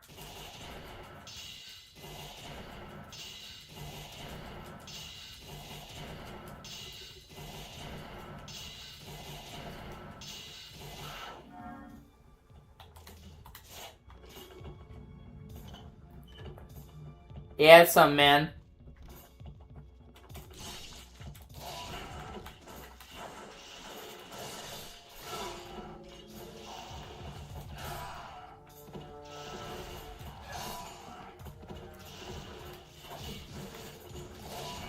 I was really sad when the guy, Toranabu Utagi, I forget, I suck with Japanese names, but the guy who made Ninja Gaiden and all those, Dead or Alive, he was such a cool guy.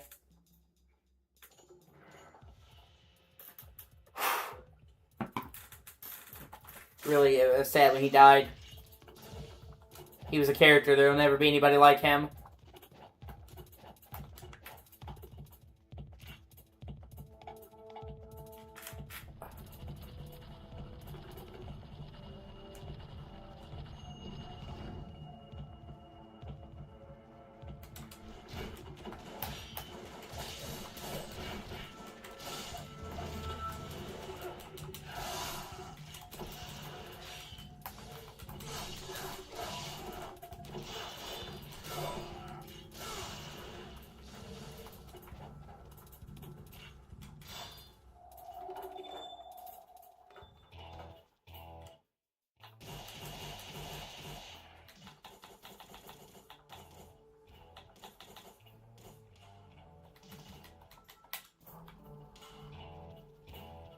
And it sucks because he basically got ousted. He got ousted from the studio over some stupid bullshit.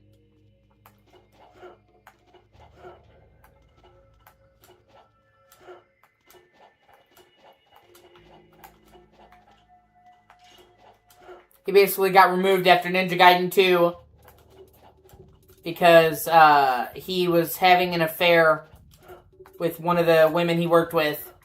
Not one of the women under him, but a woman who worked at the same area, Koei Tecmo. And it became a scandal. Even though, like I said, he wasn't married. He wasn't her boss. And that's what led to him getting demoted and treated like shit and then leaving.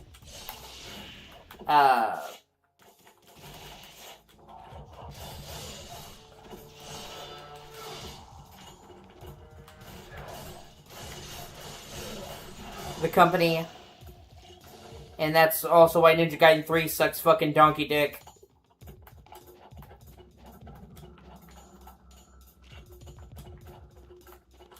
Because he wasn't involved with Ninja Gaiden 3 at all.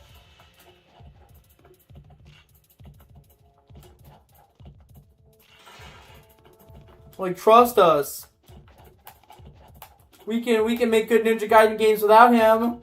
Really? Because, you know, the first game after he left is notorious. Yeah.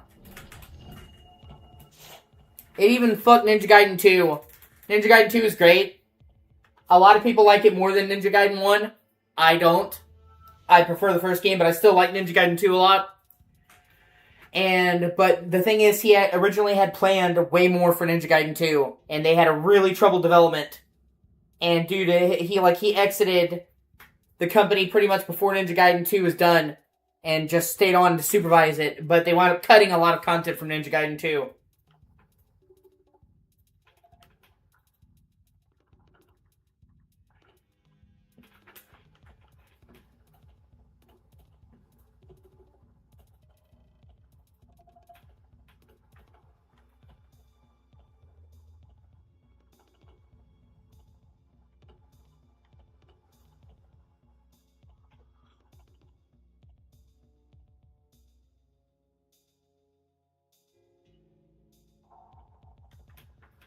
Hold on, let me read to you the thing.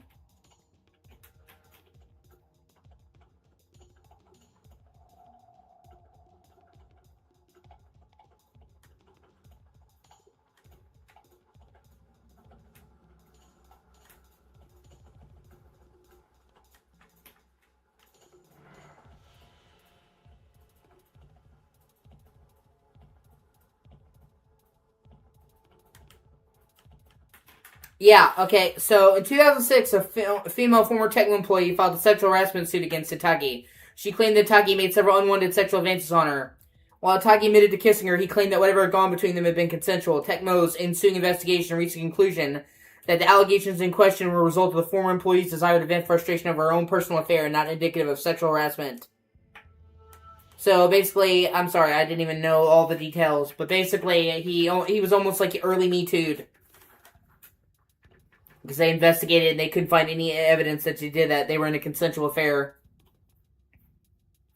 And then he went to, that was a civil suit. And then he went to a full criminal court. And they found him innocent. The year later. So, I mean, we'll never know the full truth. But I don't think that he harassed this chick. I don't think that he was a raper or whatever. Because he literally had 2 different trials come up, and you could say, well, one of them is biased, and the other one is the Tokyo courts, the federal Japanese courts, not the company. And he was found totally innocent of the charges. But they demoted him and treated him like shit after that, and it soured his relationship with the company, and he wound up basically leaving. They didn't give him a bonus. he's supposed to get like a big bonus.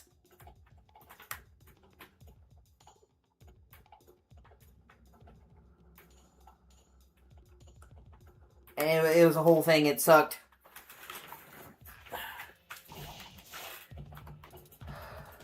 Like I said. So, to me personally, it seems like they were borking. He called it off, and then she got upset. That's even what their findings found, that she was a jilted lover.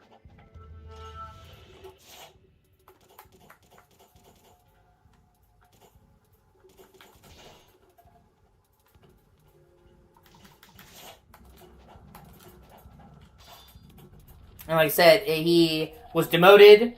He didn't get paid a huge bonus, like $1 million bonus. They told him that if Ninja Gaiden reached certain sales milestones, here we go. He would get a bonus of like $1 million, and he didn't get it. And they said the scandal was the reason. And he said that's bullshit because the game reached the milestones they were talking about.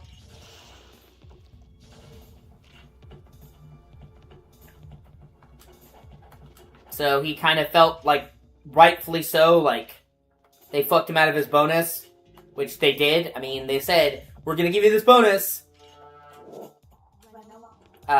if the game reaches this milestone. It did, but you had some drama, so we're not going to give it to you. That's bullshit.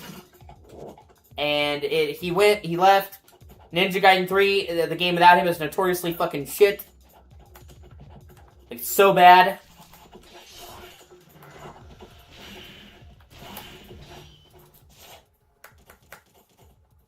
And basically killed an incredibly great game series that I loved.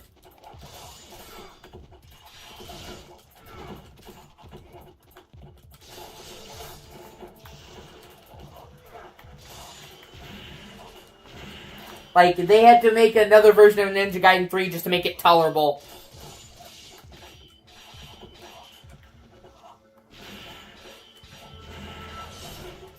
Okay, I want you to understand. Okay, so they tried to... Okay, Ninja Gaiden 3, the original Ninja Gaiden 3, was piss easy. It was so easy, you basically didn't even have to play the game. Because they thought, man, we'll get more money if we make it easier for everybody to play. You know, the for all audiences kind of thing. Even though they literally kind of fucked up the niche. Where there was like a hardcore Ninja Gaiden fan base. And then, they simplified the combos to the game only had like one combo in Ninja Gaiden 3. And then there's only one weapon in Ninja Gaiden 3, Alex. They removed all the weapons besides the katana. Which is just, well, I mean, it's fucking insane. And then the story tries to pontificate and be moral and talk about the ethical ramifications of Ryu killing people. And it's like, what the fuck are you talking about? So do you know the game that you're playing? That we're playing right now? Like,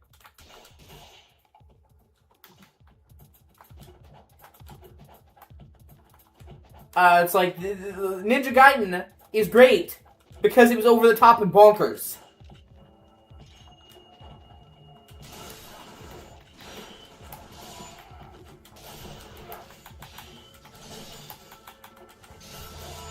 It didn't take itself insanely seriously. It's not a joke, but you can see that it's over the top. It's larger than life. So it's like, oh, okay, now we have to pontificate about the ethical cost of killing. It's like, this is not The Last of Us.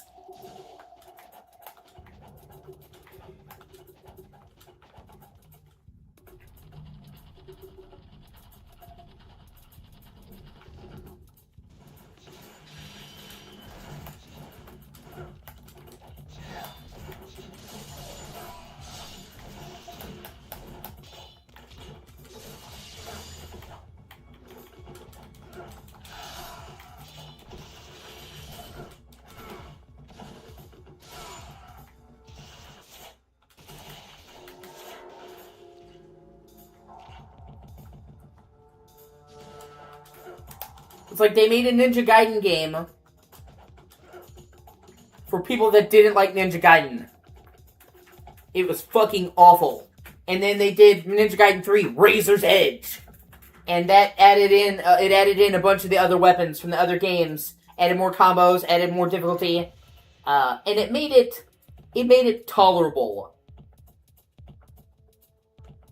But it's still not great. Like, you can't fix the fucking fact the game wasn't designed around the skill ceiling. You can't fix the moral pontification. Like, you know, it's like putting a band-aid on a gaping fucking wound.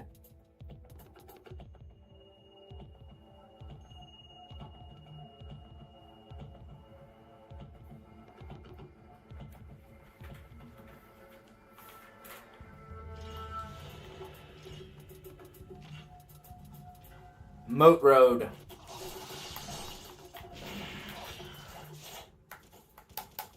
And that's another issue that me and Rhea had. Is she loved Ninja Gaiden 3, and I'm like, what?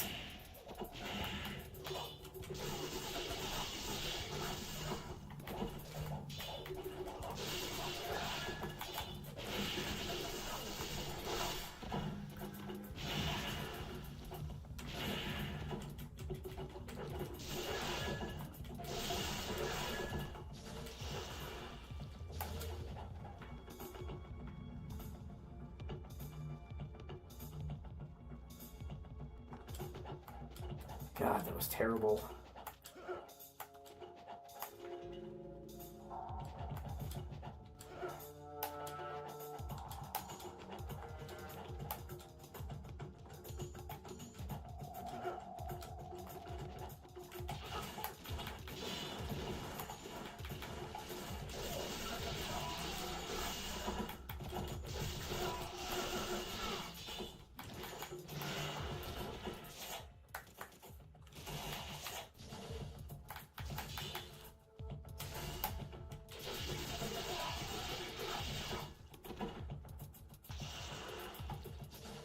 You know, this series means a lot to me. It always did. I played this game when it came out. When I was a little kid. Like, I played this game at launch. My dad was a big Xbox fan. So he literally got the original Ninja Gaiden at launch. And, like, he was like, oh, I'll give you $20 if you can beat the first boss in the game. Your first try, and of course I didn't do that, and I got my ass handed to me because I was like 8. But even then, even as a little kid, I fucking loved this game.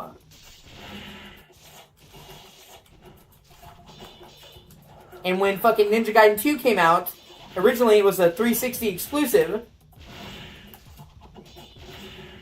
Oh my god, you bitch. It was a 360 exclusive.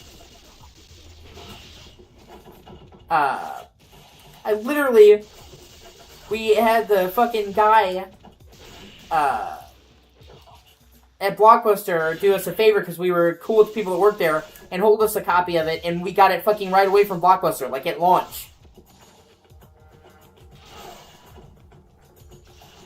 Because I love Ninja Gaiden so badly, I just desperately wanted to play it.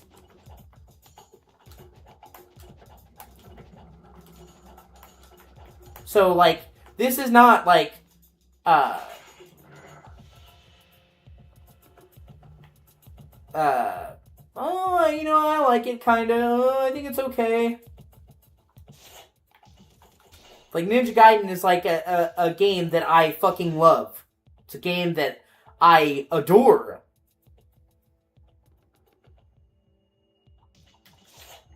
That I think is fucking awesome. You know, that's, like, literally part of my childhood.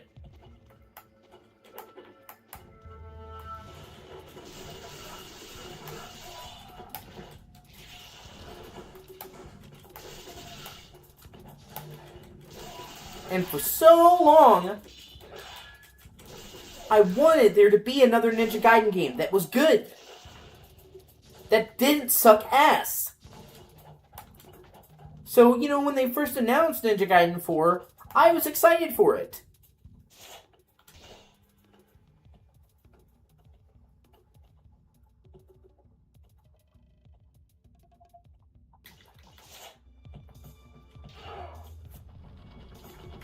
then like, okay, no, this isn't really Ninja Gaiden.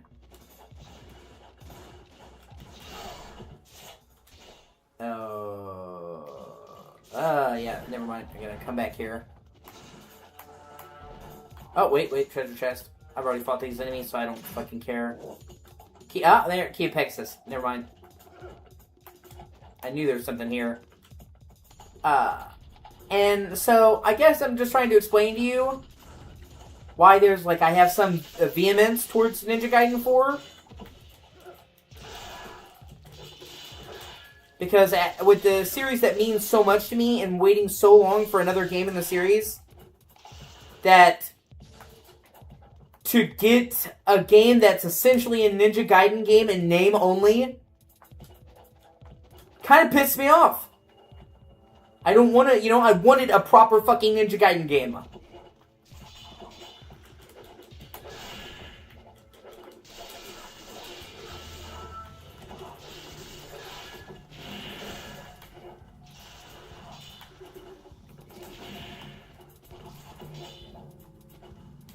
There we go, finally.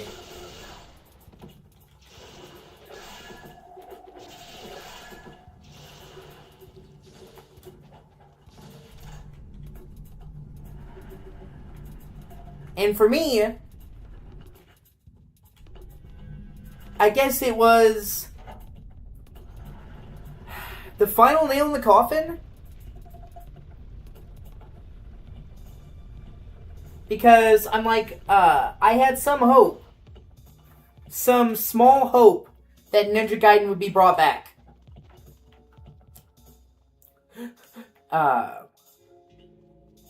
And it's not just that Ninja Gaiden 4 isn't, quite like a proper Ninja Gaiden game to me. It's also the fact that even if Ninja Gaiden 4 is a success, it means they're going to keep making Ninja Gaiden games like this.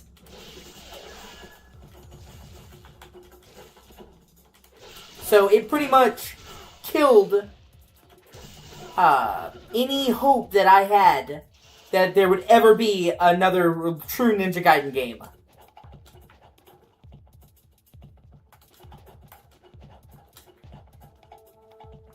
Now we're in the second district of the city, Dwarku.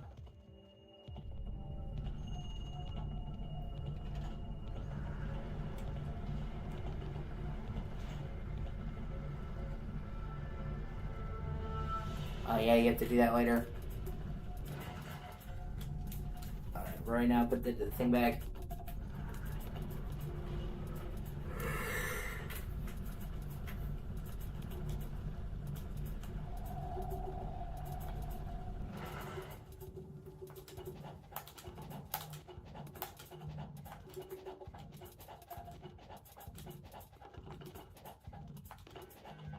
Drawbridge Hill.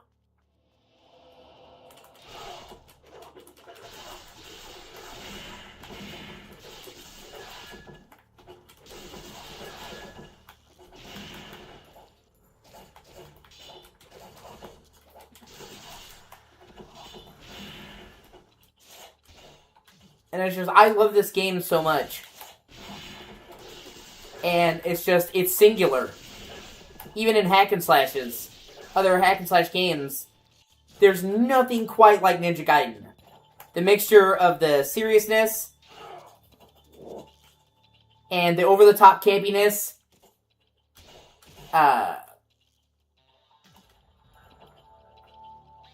the focus on the precision, not it's anti-bud mashing, the map design, the way that it has like this whole like looping back area.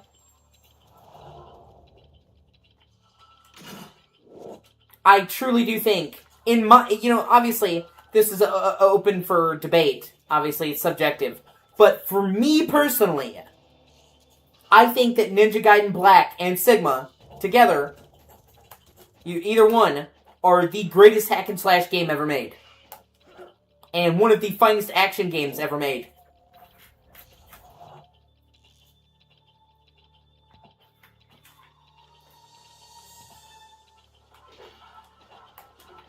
So I was just so fucking desperate for more of this. And it just seemingly is never gonna happen. And that's honestly fucking heartbreaking.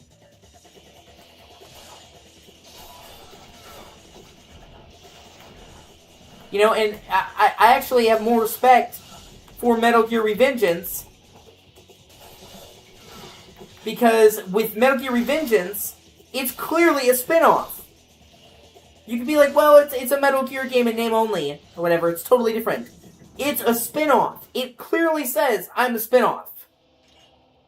When you put Ninja Gaiden 4, the expectation is entirely different. Like, I don't think the reaction to Metal Gear Revengeance would have been nearly as positive if it said it was Metal Gear 6. Metal Gear Solid 6.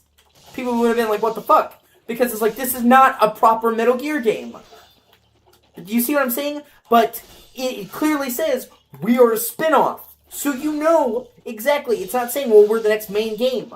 With Ninja Gaiden, it's Ninja Gaiden 4. Like, alright, okay.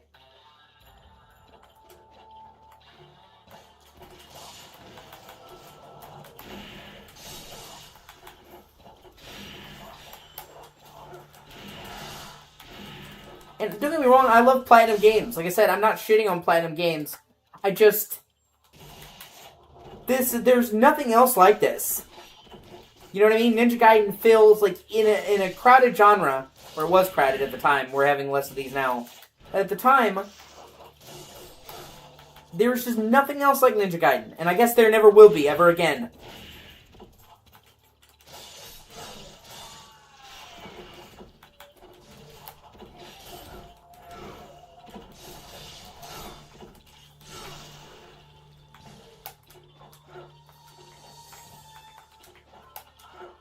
So, you know, I so desperately wanted there to be more of this. Like, if you like the tone, the basic gameplay, the environments.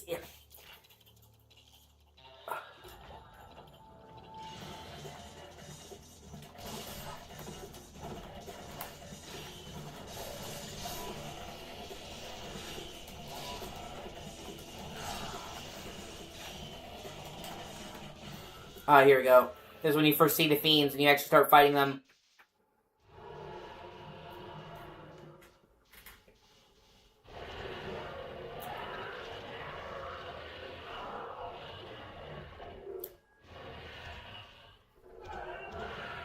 Which I also think is hilarious. You start fighting two regular ninjas, or two soldiers, and I'm like, oh, shit! It's like, what the fuck is that? It's also where Lunar excels.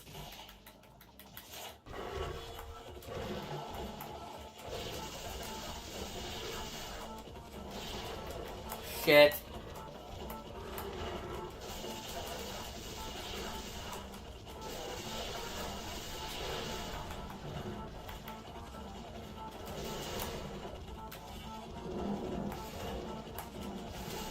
Oh, God.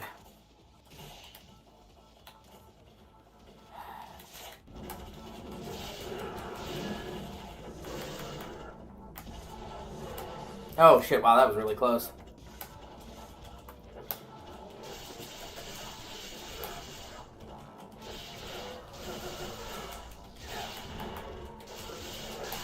So see, like, I've already put a couple hours into this, and we're still discovering fucking...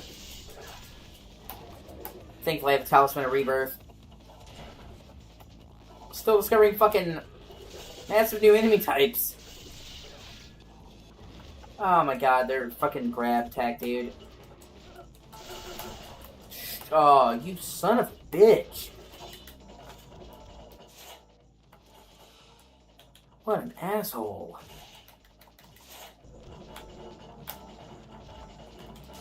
Yeah.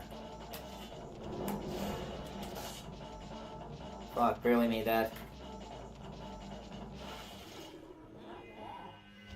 So exactly. You're much more powerful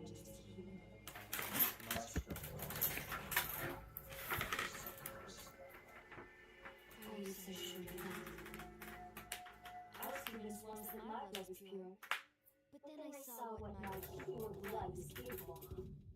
I watched as my twin sister was cursed and twisted into a greater feat. Now I'm the path of Doku. He led her down the path of evil, and she succumbed. Names of pitiful beings, destined to live forever, slaves to the forces of evil. And there's only one way to release them. To kill them. That's why I became a hunter. To kill my sister. To kill Alma. Beneath this monastery, there is...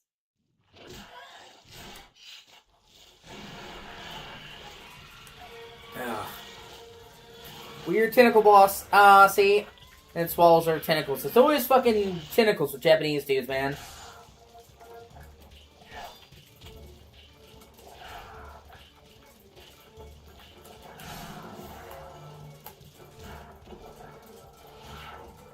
Fuck. Yeah, that was...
Really, asshole?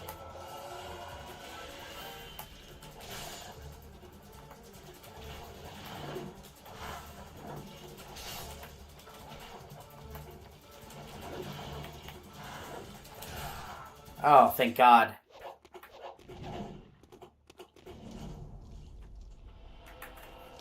And now she's covered in with goo. I see what you did there. Japanese are into some weird shit, man. Was that a fiend as well? I've never seen one like that before. Something strange. So many of them.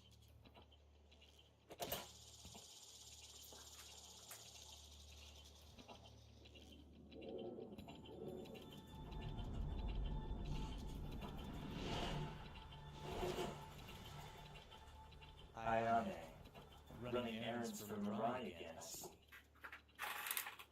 The presence of the fiends is the work of the Dark Dragon.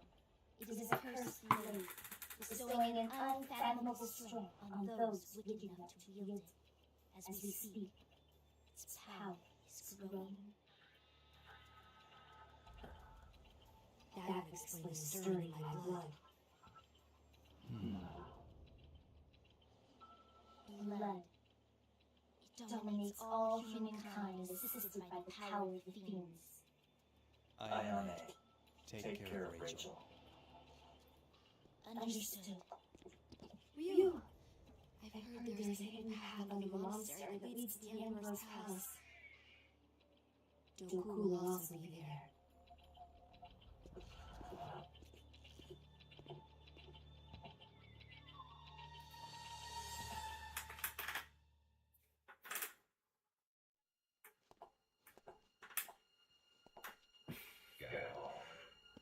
So the Dark Dragon grows in power each killing. That there is no doubt, my excellency.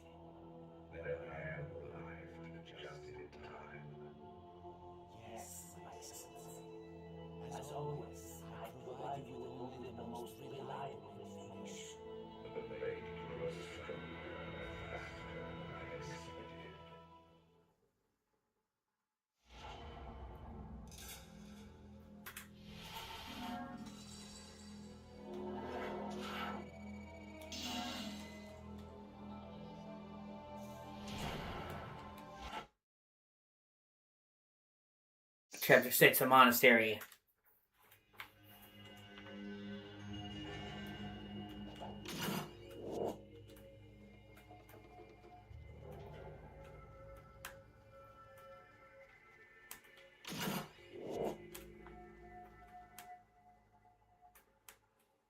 Alright, I'll be right back, dude. I know it's getting late. If you're still up, I'm gonna switch games, and try to get my hard drive to work. If not, I get it. Either way, dude, it's been nice having you here.